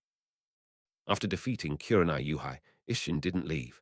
Instead, he raised his head and looked directly at the figure in the divine robe on the high platform. His voice boomed across the now noisy arena. Third Hokage, such an opponent is good, but I still haven't had enough. He grinned, his expression smiling, but his tone revealed undisguised disappointment. Konoha village is known as the strongest of the 5 great ninja villages. Isn't there any stronger opponent who can get my blood pumping? If so, then my commission fee has been a complete waste. Arrogant. How dare you? Who do you think you are? This is outrageous. Lord Shinku was merely careless for a moment. Just because you won one game by chance doesn't mean you're above the law. Get out of Konoha. You're not welcome here. These blunt remarks were like a spark thrown into a hot oil pan, instantly igniting the anger and humiliation that had accumulated in the stands. Shouts and rebukes rose like a landslide and a tsunami, and many Konoha ninjas turned red with anger, wishing they could personally join the fray. Faced with the almost boiling public resentment and the provocation aimed directly at the village, the third Hokage, Hiruzen Sarutobi, remained unmoved, still displaying his calm and gentle demeanor, as if he had everything under control. He gently raised his hand and pressed it down lightly. Strangely, the deafening clamor subsided, demonstrating his unparalleled prestige among the villagers. Since Mr. Isshin feels it wasn't enough then, the third Hokage spoke slowly, his voice calm yet clear, echoing throughout the entire hall. His gaze seemingly casually swept over the ninja viewing area. Konoha will certainly not disappoint the guests who have come from afar. In the ninja clan's viewing area at the Hyuga clan's seats, the head of the main clan, Hyuga Hayashi, had a solemn expression. He turned his head and said in a deep voice to his younger brother, Hyuga Hisashi, beside him, "Hisashi, you go." "Yes, clan leader." Hyuga Hisashi stood up without hesitation. He instantly appeared in the arena and first bowed respectfully to the third Hokage on the high platform. Third Hokage, Hyuga Hisashi, a Jonin of Konoha, requests to fight. Oh, it's a guest of honor, the third Hokage nodded. Then you'll accompany Mr. Isshin in a good match. Make sure the guest has a good time. I will obey the Hokage's command. Hyuga Hisashi turned to Isshin, adopting the standard starting stance of the Hyuga gentle fist, veins bulging around his eyes. his pure Byakugan already activated, his gaze locking onto his opponent like a torch. A Jonin from the Hyuga clan personally intervened. The atmosphere in the stands changed once again, with angry shouts quickly replaced by rising expectations and confidence. Great, it's someone from the Hyuga clan. Hyuga's Byakugan and Gentle Fist are perfect counters to guys who only rely on brute force. Let's see how arrogant he can be now. Gentle Fist, pressure point strikes. No matter how strong his body is, he'll be brought down. Hisashi Jonin, teach him a lesson. Let him see the true power of Konoha's prestigious clans. In the eyes of the villagers of Konoha, the Hyuga clan, as one of the oldest and most prestigious clans in the ninja world, possesses the Byakugan, which has unparalleled insight and can see through all chakra flows and acupoints. Gentle Fist can inject chakra into the enemy's body, directly damaging their meridians and internal organs. No matter how strong you are on the outside, you are vulnerable inside. Dealing with someone like Isshin, who relies on his physical strength to charge around recklessly, is a natural counter. Hisashi Hyuga, a Jonin of Konoha. The Land of Iron, Ashina Ryuichi.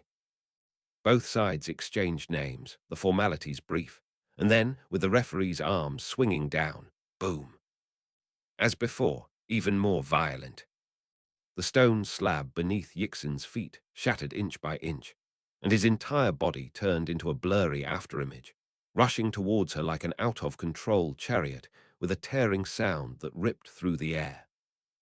Simple and direct, yet it perfectly embodies power and speed, creating an incredibly awe-inspiring effect.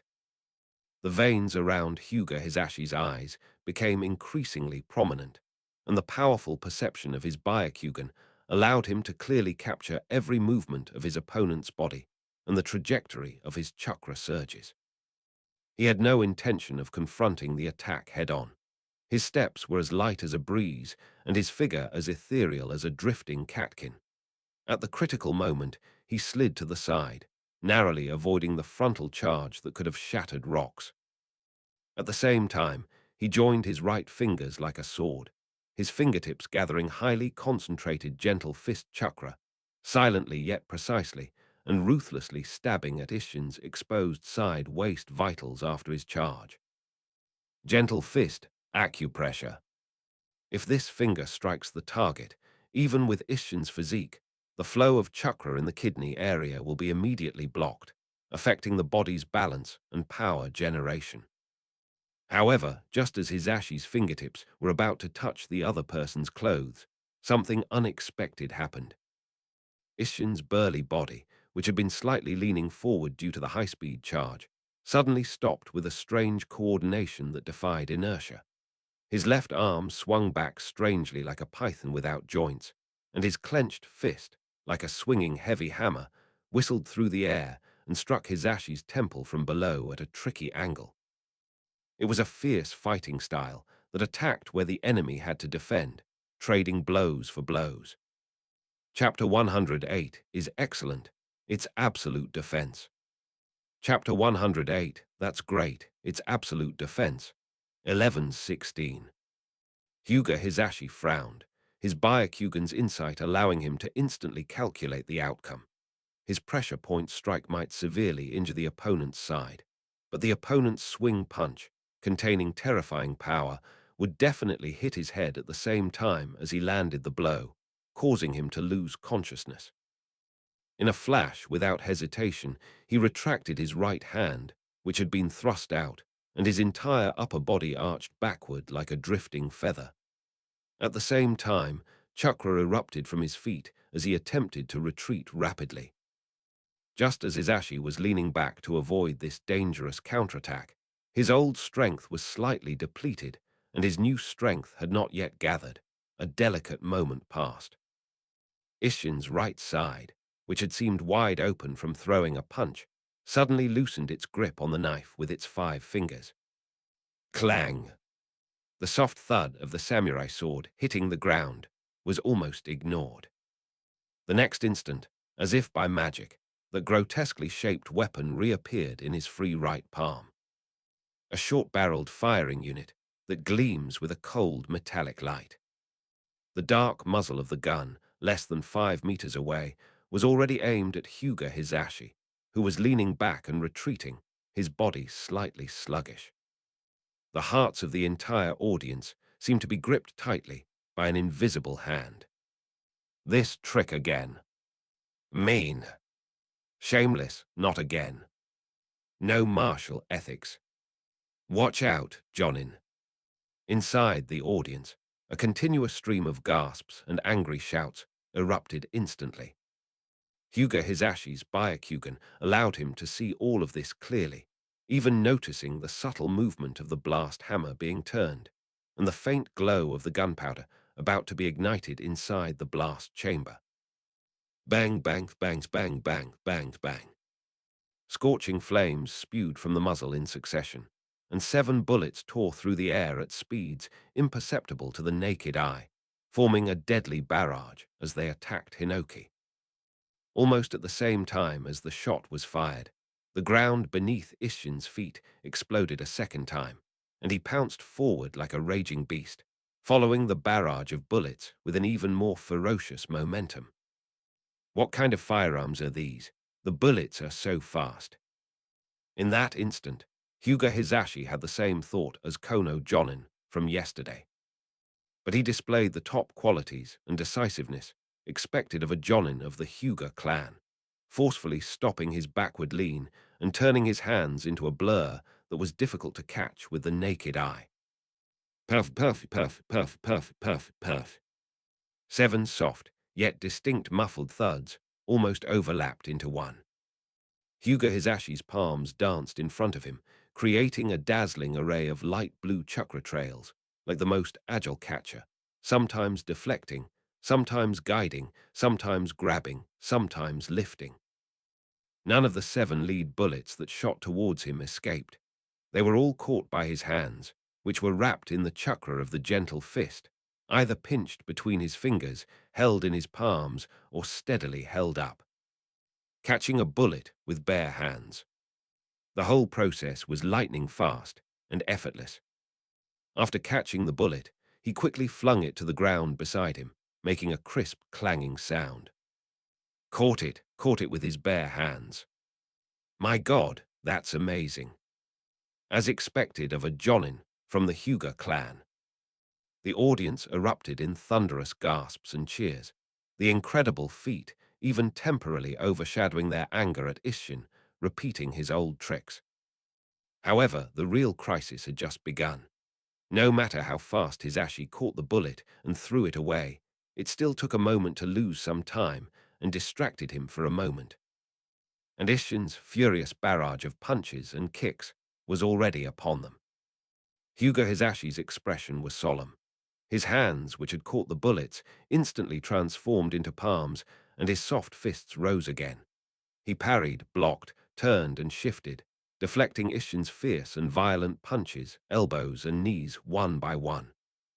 The sounds of their fists and palms clashing were as dense as a string of pearls, and their figures crisscrossed rapidly in the center of the arena, making for an extremely fierce battle. The more they fought, the more frustrated Hyuga Hisashi felt. Whenever he tried to use gentle fist to interrupt his opponent's attack rhythm, he was forced to switch to defense or neutralize his opponent's attacks due to his opponent's brutal fighting style of exchanging injuries for injuries, which completely disregarded his own safety. This guy's physical skills are that strong too. The audience was overwhelmed by the sights. His punches are so fast and powerful, even the Jonin Hisashi seemed to be avoiding his attacks. So what? Jonin Hisashi could even catch his bullets. Gentle fist is definitely. The audience member hadn't even finished speaking his confident words. Well, a short, muffled groan, mixed with pain and astonishment, suddenly came from the arena.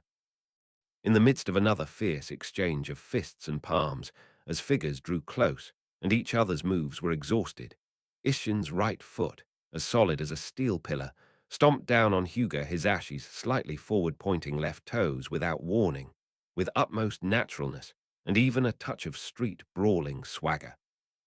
Stepping on your toes. This completely amateurish, almost childish fighting trick appeared in the lightning-fast duel between two martial arts masters, yet its effect was immediate. Mean. How could you step on my toes?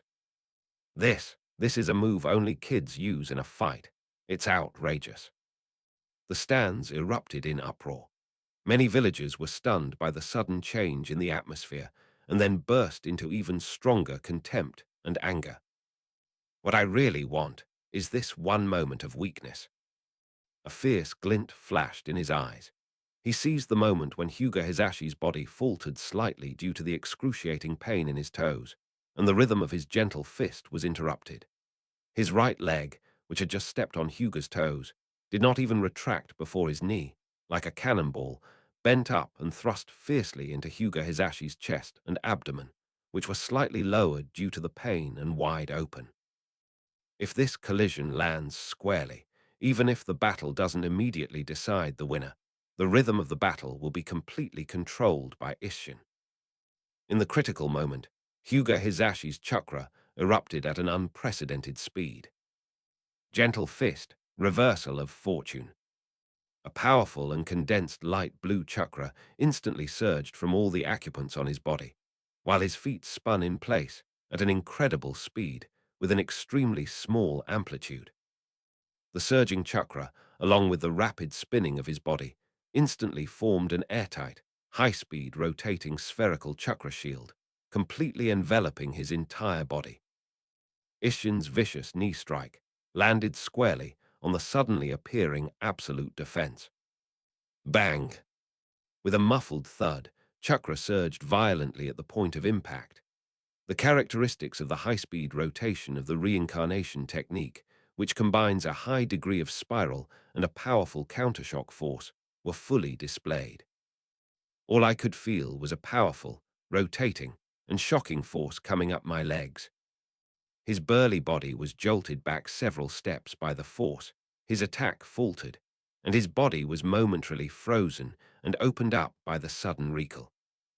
Great, it's the Hyuga clan's rotation. HMPH, this is absolute defense. No matter how strong he is, it's useless. As expected of a Jonin from the Hyuga clan. A cheer and a sigh of relief erupted from the stands. Chapter 109, Another Victory. Chapter 109, Another Victory, 12:16. With his Byakugan and exceptional insight, Hyuga Hisashi would naturally not let this fleeting opportunity for a counterattack slip by. Just as Isshin was knocked back and his body was slightly sluggish, Hisashi stopped his spinning attack. The moment the protective shield dissipated, chakra erupted from his feet, and his figure shot out like an arrow, heading straight for Isshin. As he sprinted forward, he brought his right index and middle fingers together, forming a sword finger.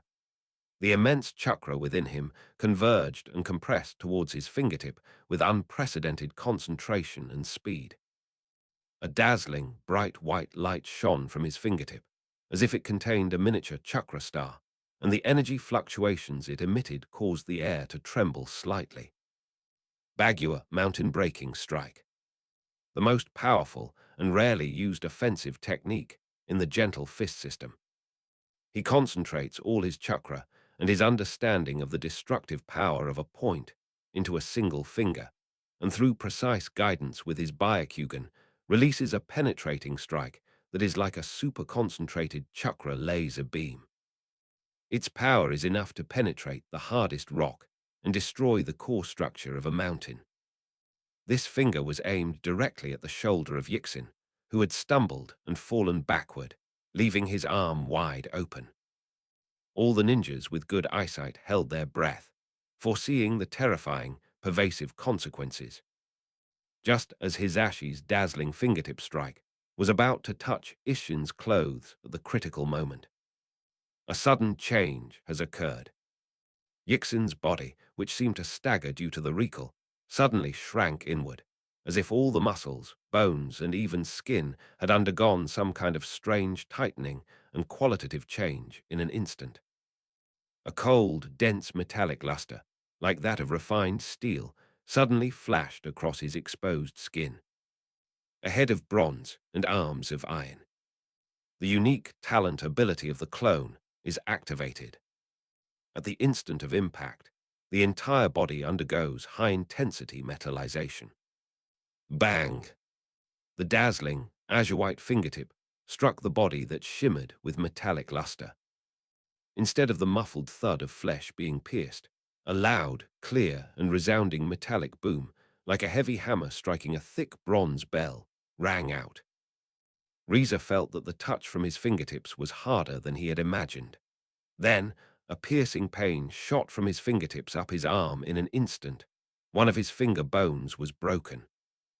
If it weren't for the protection of chakra, the backlash from the opponent's metallized body would probably have crippled his entire arm. But amidst the excruciating pain, what horrified him even more was the terrifying, overwhelming force of the recoil that followed. Snap! The faint cracking sound was drowned out by the subsequent loud noise. Boom! The violent force that originated from the full-force attack of the mountain-breaking strike, but was completely rebounded, rolled back along his arm. Hyuga Hisashi's right sleeve couldn't withstand the strain and tore apart inch by inch, turning into fluttering pieces of cloth. Immediately afterwards, he was struck head-on by an invisible giant hammer and was thrown backward uncontrollably, tracing an arc in the air before crashing heavily onto the stone slab ground dozens of meters away, raising clouds of dust. Puff!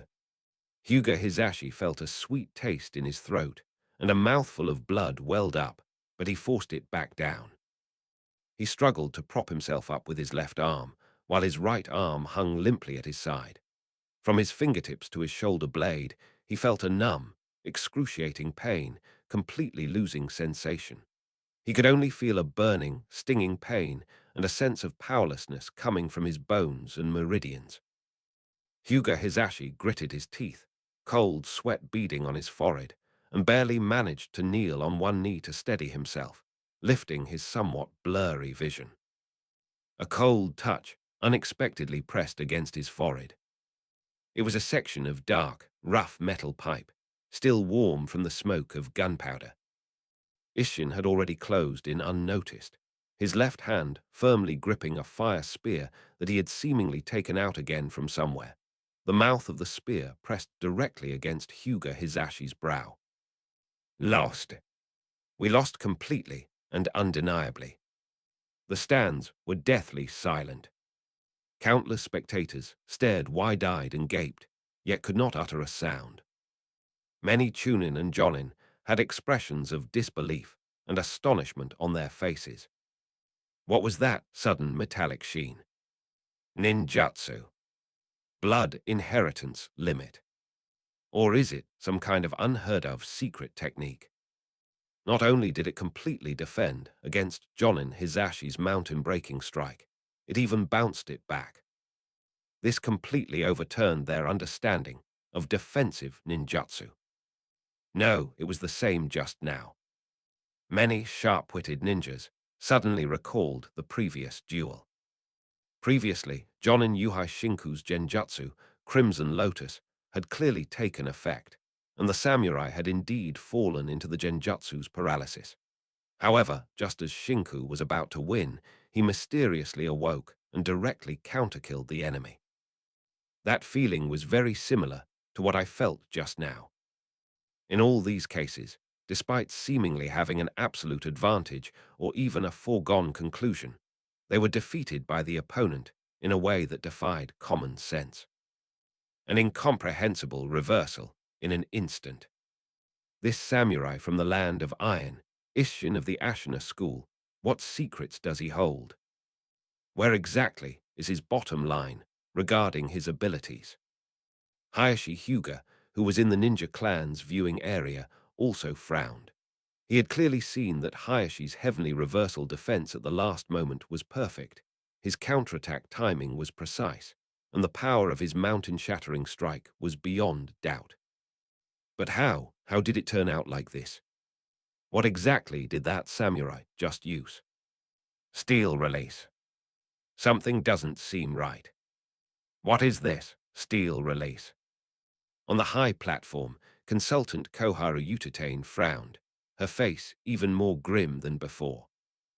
As a high-ranking member of Konoha with rich experience and extraordinary knowledge, she naturally knew that there were some special bloodline limits in the ninja world, among which there was one called steel release that could harden the body. How could the samurai of the Land of Iron possess such an ability? Judging from its appearance, it does indeed resemble the legendary steel release bloodline, which hardens the body and resists or even reflects physical attacks. The third Hokage, Hiruzen Sarutobi, slowly exhaled a puff of smoke. However, there are some subtle differences, but I can't quite figure out why yet. However, why this familiar feeling of déjà vu? The third Hokage frowned inwardly. Mitokado Hamura pushed up his glasses, his eyes behind the lenses extremely serious. Whatever that is, Hiruzen, the current situation is getting a bit difficult to handle. Upon hearing this, Hiruzen Sarutobi fell silent. In the arena, Isshin pointed his fire pointer at Hyuga's forehead, his eyes calm, showing neither the smugness of victory nor deliberate mockery, but only an indifference as if he had completed a challenge. He spoke slowly, his voice not loud, but clearly carrying throughout the arena. "You have lost, Hyuga clan ninja." As the pale-faced man felt the coldness between his brows and the sharp pain in his right arm, he slowly closed his eyes, took a deep breath, and when he opened them again, he said, "I surrender." Inside the arena, as Hyuga Hisashi conceded defeat, the stands fell into a brief, almost vacuum-like silence. But this silence was quickly drowned out by a more turbulent and complex chorus of voices. This time, anger still lingered, but it was now clearly mixed with an increasing sense of surprise and apprehension. Chapter 110, Higashino Shinichi, requesting to fight. Chapter 110, Higashino Shinichi, please fight. 1316. Even the Hyuga clans, Jonin lost. What was that metallic ability just now? It couldn't even penetrate the Hyuga clan's gentle fist. That's outrageous. His physical skills, strength, speed, and endless stream of insidious tricks. Is this guy really a samurai? His strength is terrifying, and his methods are so despicable that there are no bottom line. I'm afraid there are very few Jonin in the village who can take him down with certainty. Should we ask those powerful figures for help? Jiraiya-sama, Orochimaru-sama, or Tsunade-sama? The suggestion was immediately countered by someone nearby. Have you forgotten the mission requirements? 30 years old or under. The three legendary ninjas are well over that age. Yeah, and there's this age limit too. He must have done it on purpose. He knows he can't beat a truly experienced peak expert, so he set this condition. So cunning, so despicable. What about Jonin Hayashi? Jonin Hayashi is the head of the Hyuga clan with his strength. Before he could finish speaking, someone interrupted him. What are you thinking?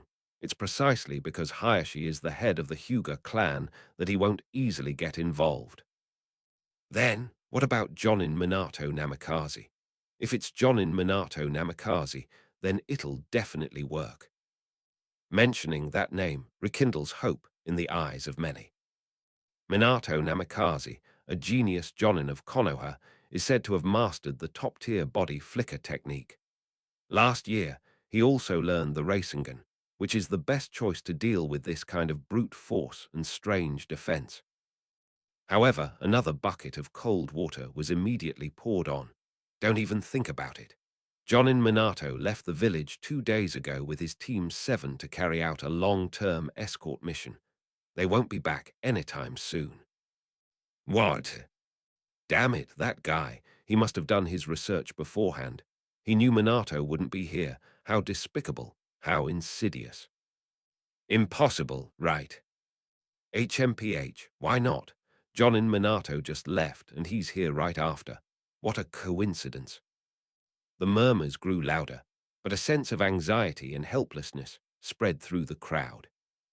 People looked around and suddenly realized that below the threshold of 30, what Konoha could openly offer. Despite having top-tier combat power that was absolutely certain of suppressing the monster in the arena, they seemed to be struggling for a moment. Why don't you think of me? I'm not even 30 yet. In a certain spot in the stands, Fugaku Uchiha stood with his arms crossed, silently listening to the noisy discussions of the crowd around him. As the head of Konoha's largest clan, he was naturally aware of the strength of the younger generation within his clan, and he also knew that he and several of the clan's elite members fully met the age requirements. However, not a single villager present thought of the Uchiha clan. At this moment, Fugaku Uchiha also keenly noticed that on the high platform, the third Hokage's seemingly casual gaze, which swept across the entire arena, had more than once fallen on the Uchiha clan's seats and on him. Fugaku Uchiha sighed inwardly. He understood the meaning behind it and knew that this was an opportunity to strengthen the relationship between the Uchiha clan and the village and to demonstrate their power. Although the method was not what he wanted, but, thinking of this, he slowly loosened his arms, leaned forward slightly, and prepared to get up. Worship! A figure moved even faster than him, like a light falling leaf, gracefully descending from the stands and standing firmly in the center of the arena, opposite the composed Yixin and at the focal point of countless astonished gazes. His short, dark hair fluttered gently in the breeze, and his face held its usual gentleness, yet with a quiet sharpness that was more pronounced than usual. Shinichi. Shinichi Higashino. What? What's he doing here? He's a Chunin. He even lost to a Jonin he. That can't be right. How old is he? The unexpected appearance of the newcomer caused an uproar more intense than ever before. Many people know this boy, the most dazzling genius in Konoha in recent years, the champion of the Chunin exams of Sunagakure, the developer of the Rasengan, a top-level chef, and a best-selling manga artist. He has too many accolades to list. But at this moment, with two senior Jonin defeated in succession, his Chunin status and overly young face made most people's first reaction be astonishment and confusion. After Shinichi appeared, he ignored the murmurs of the crowd and quickly walked to Hyuga Hisashi, who was kneeling on one knee with his right arm hanging limply at his side. He crouched down, and his hands immediately glowed with a soft, vibrant green medical chakra light, which he skillfully covered on his right arm, which was swollen and in excruciating pain. He began to examine the meridian damage, stop the bleeding and relieve the pain, and guide the dislocated bone fragments. Upon seeing this, many viewers suddenly realized what was happening, then breathed a sigh of relief and began to discuss it amongst themselves. Oh, so he went to treat Jonin Hisashi. You gave me quite a fright. I knew it. Shinichi is a genius, but he's still too young. Give him a few more years, and he'll be able to easily. Your medical ninjutsu is also quite proficient. No wonder you are praised as a genius by many doctors at Konoha Hospital.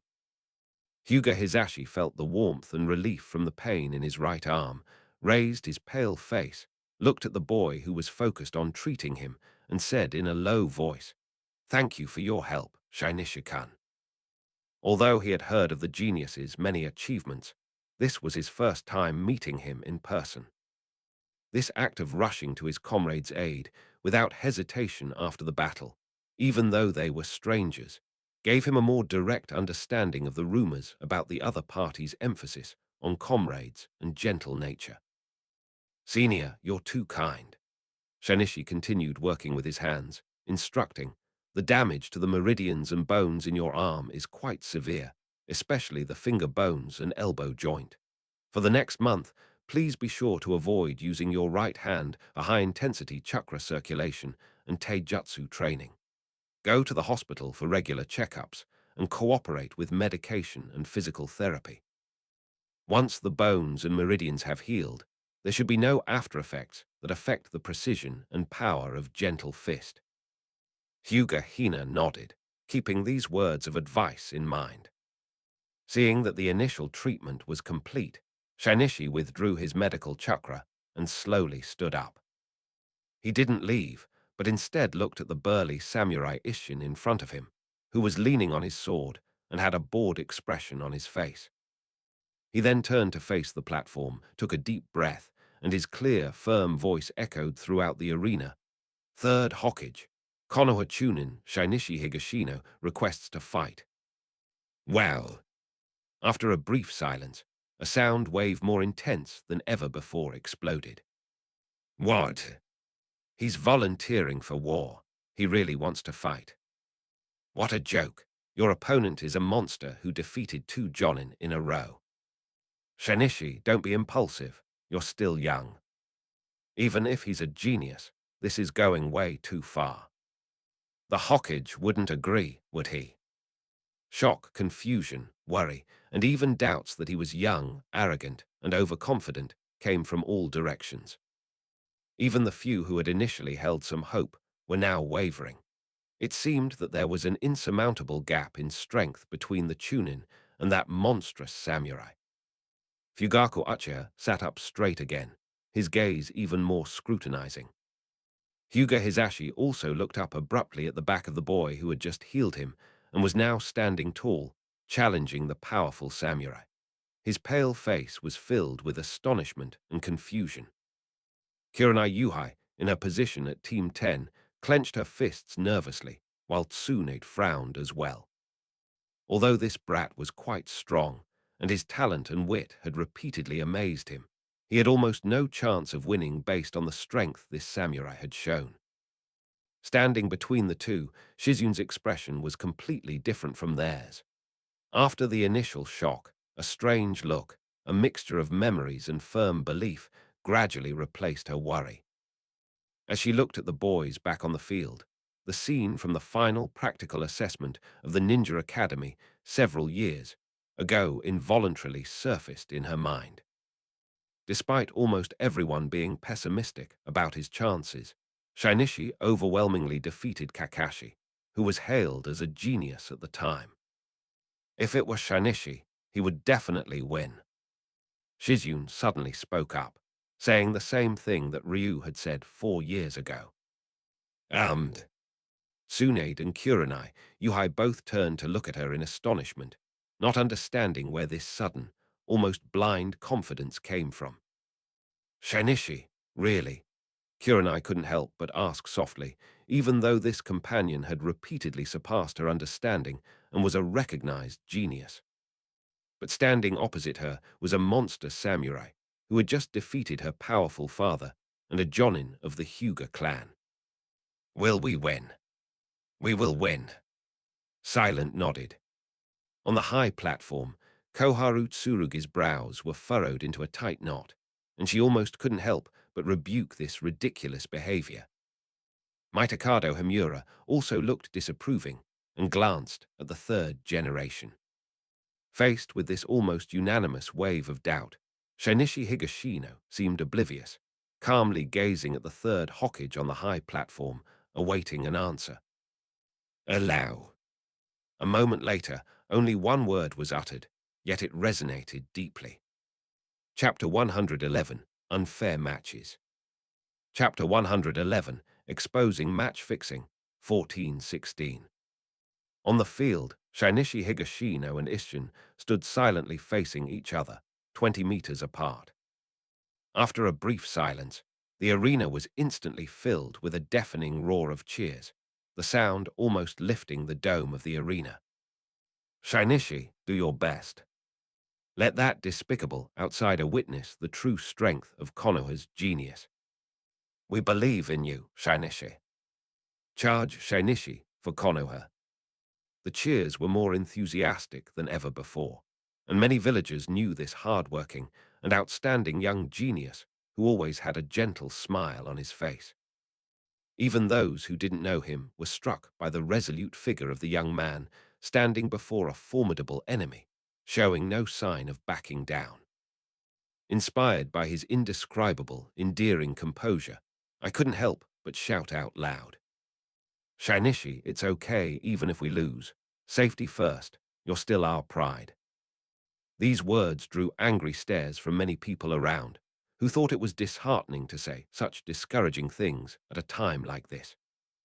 The man, oblivious to everything, muttered to himself, "That's right.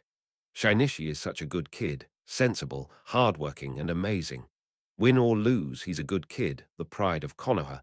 Please, please don't let him get hurt." Those around were taken aback, but upon closer reflection, they realized that what he said made sense. However, at this crucial moment, when the whole village is working together with one heart and one mind, it sounds a bit awkward and could even be said to weaken the momentum. On the field, the two seemed oblivious to the commotion around them. Konoha Chunin, Shinichi Higashina. The land of iron, Ashina Ryuichi. They simply exchanged names, keeping it extremely concise. The referee took a deep breath and swung his arm down sharply. The match begins. Boom! Almost at the same instant the word, begin, was uttered. The burly warrior opposite him had already turned into a blurry afterimage. As always, it was ferocious, violent, and unpretentious, with pure power and speed squeezing the air and emitting a chilling shriek. The katana in his hand transformed into a blindingly bright, cold light that tore through the field of vision, carrying the power to split mountains and shatter rocks, and slashed down towards Shinichi. Simple and direct, yet it perfectly embodies the aesthetics of violence, as if it were about to cleave the slender boy in front of it and the ground beneath his feet in two at any moment. However, what shocked all the audience members was that their pupils constricted and their breath caught in their throats.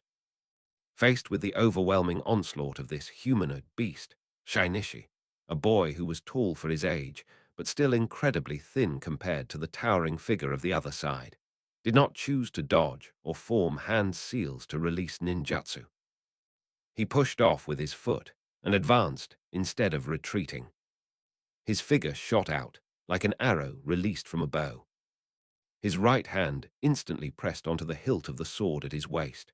With a clear, ringing sound, a standard samurai sword gleaming with cold light was drawn from its sheath. He gripped it tightly with both hands and fearlessly slashed upwards at the terrifying blade that was about to strike down. He actually chose to confront them head-on. Clang!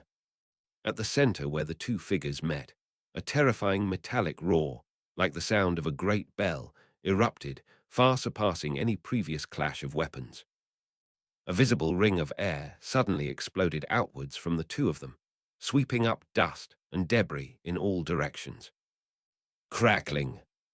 The solid arena ground beneath their feet instantly became covered with a dense web of cracks, like a fragile cookie, and the cracks continued to spread into the distance. The shockwave and dust dissipated slightly. In the arena, Jenny held two swords and steadily blocked the cleaving blow that was powerful enough to cut through boulders and steel. His feet were deeply embedded in the broken stone slabs, yet his posture was as steady as a rock. Only the black hair on his forehead was blown back by the strong wind, revealing a pair of eyes as calm as a deep pool. It's blocked. It's blocked from the front. The monstrous samurai who defeated two Jonin in a row with his mighty slash was blocked head-on by a Chunin. Oh! Yixin's wild expression paused slightly, revealing a hint of surprise for the first time. He looked into the calm eyes on the other side of the blade, his voice low but clear. Not bad strength, much more solid than it looks. Before he finished speaking, his eyes flashed, and the blade that had been blocked suddenly yanked back, sending sparks flying. It then transformed into an even more violent and dense barrage of blade light, pouring down on Shinichi like a storm. Slash, chop, sweep, and flick. Each strike is simple and direct, yet it combines power, speed, and angle to the extreme. The wind from the blade tears through the air, emitting a shrill, ghostly wail. Almost at the same instant, Shinichi also moved. He gripped the hilt of his sword tightly with both hands, and his chakra surged within him, flowing into his limbs and the blade.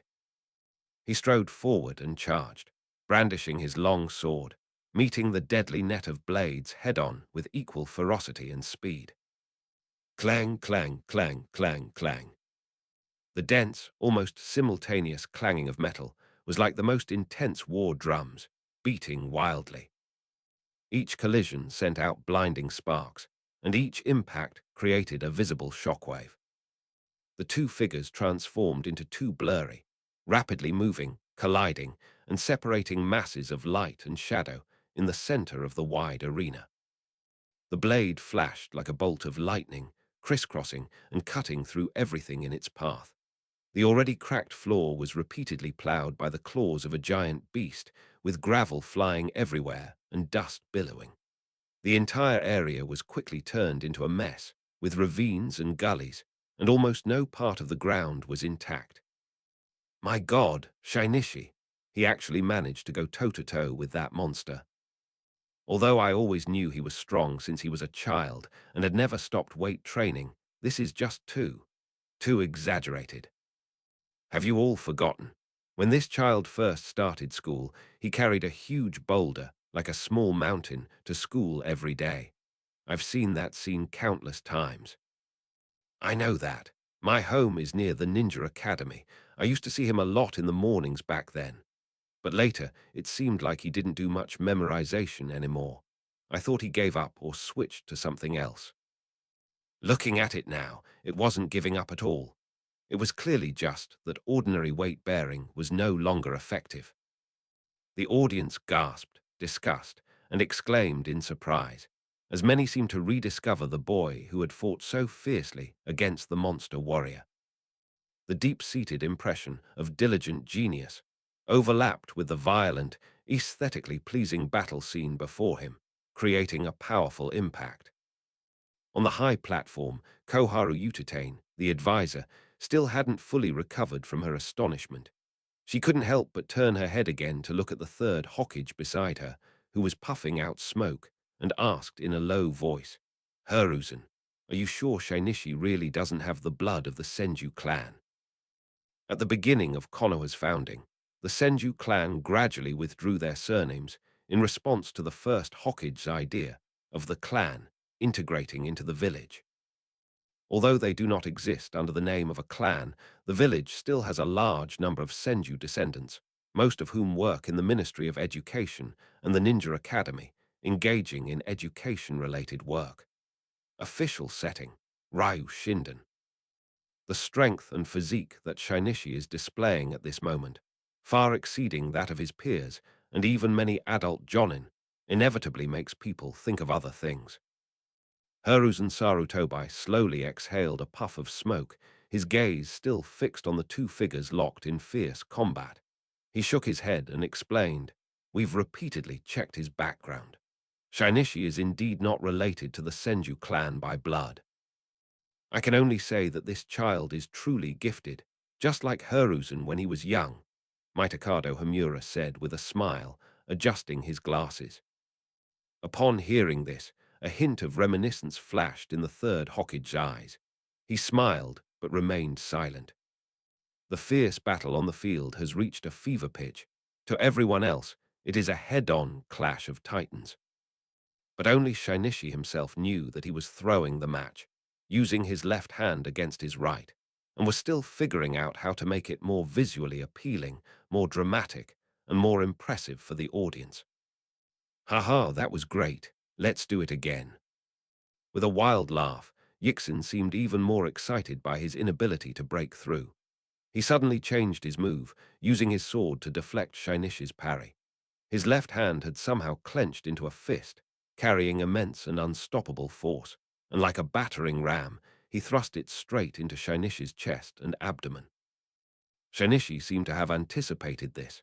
He didn't retract the sword that had been deflected by the parry. Instead, he used the end of the hilt to slam the incoming fist. At the same time, he changed his footwork and slid sideways like a fish, trying to deflect the force and counterattack. However, Ishin's combat experience was so rich that his fist unexpectedly changed direction halfway through, turning into a claw with 5 fingers like hooks, actually trying to seize Shainishi's wrist holding the sword. At the same time, his right leg swept silently towards Zhen's lower body like a steel whip.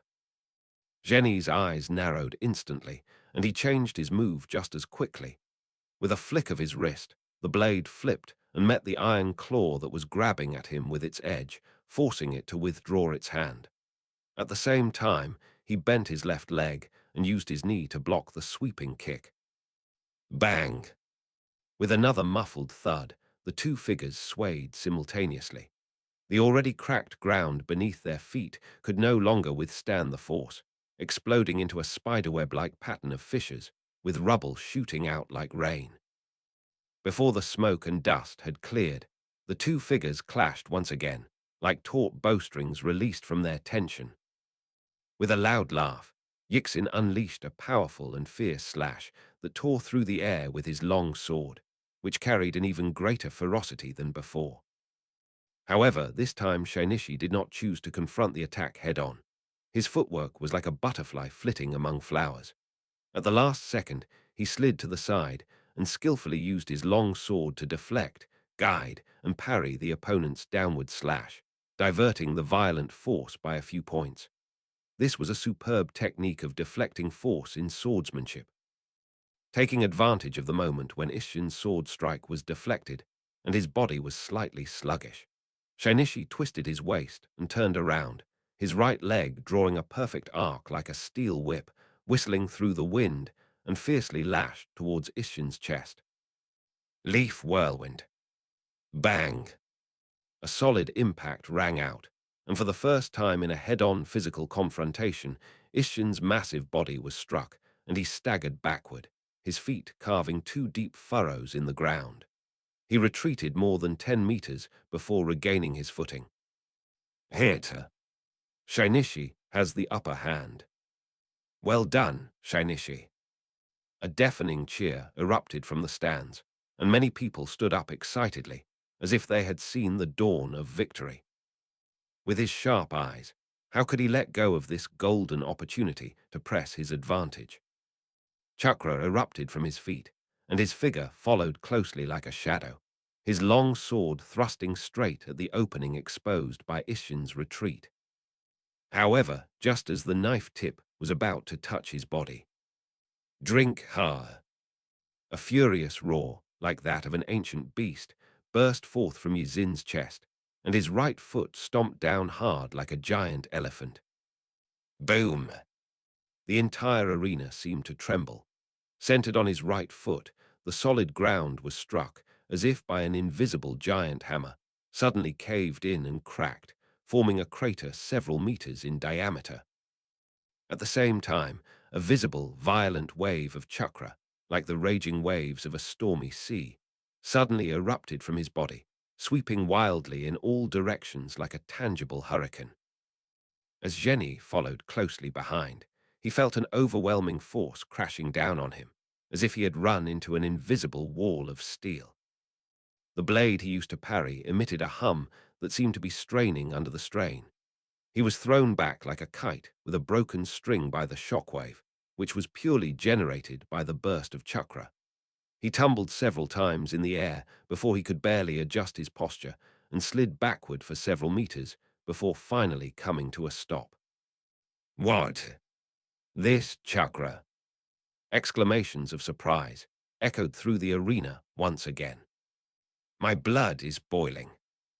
A roar filled with unbridled arrogance and fighting spirit resounded, accompanied by a rumbling wave of chakra energy that had not yet fully subsided.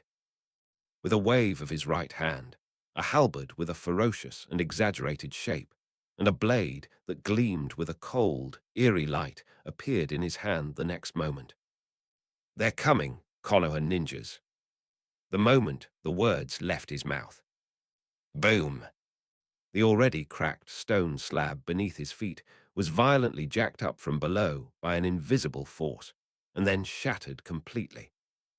A deeper and wider crater suddenly opened up, spewing up rubble and dust. And that burly figure, using the force of the violent stomp, soared into the sky.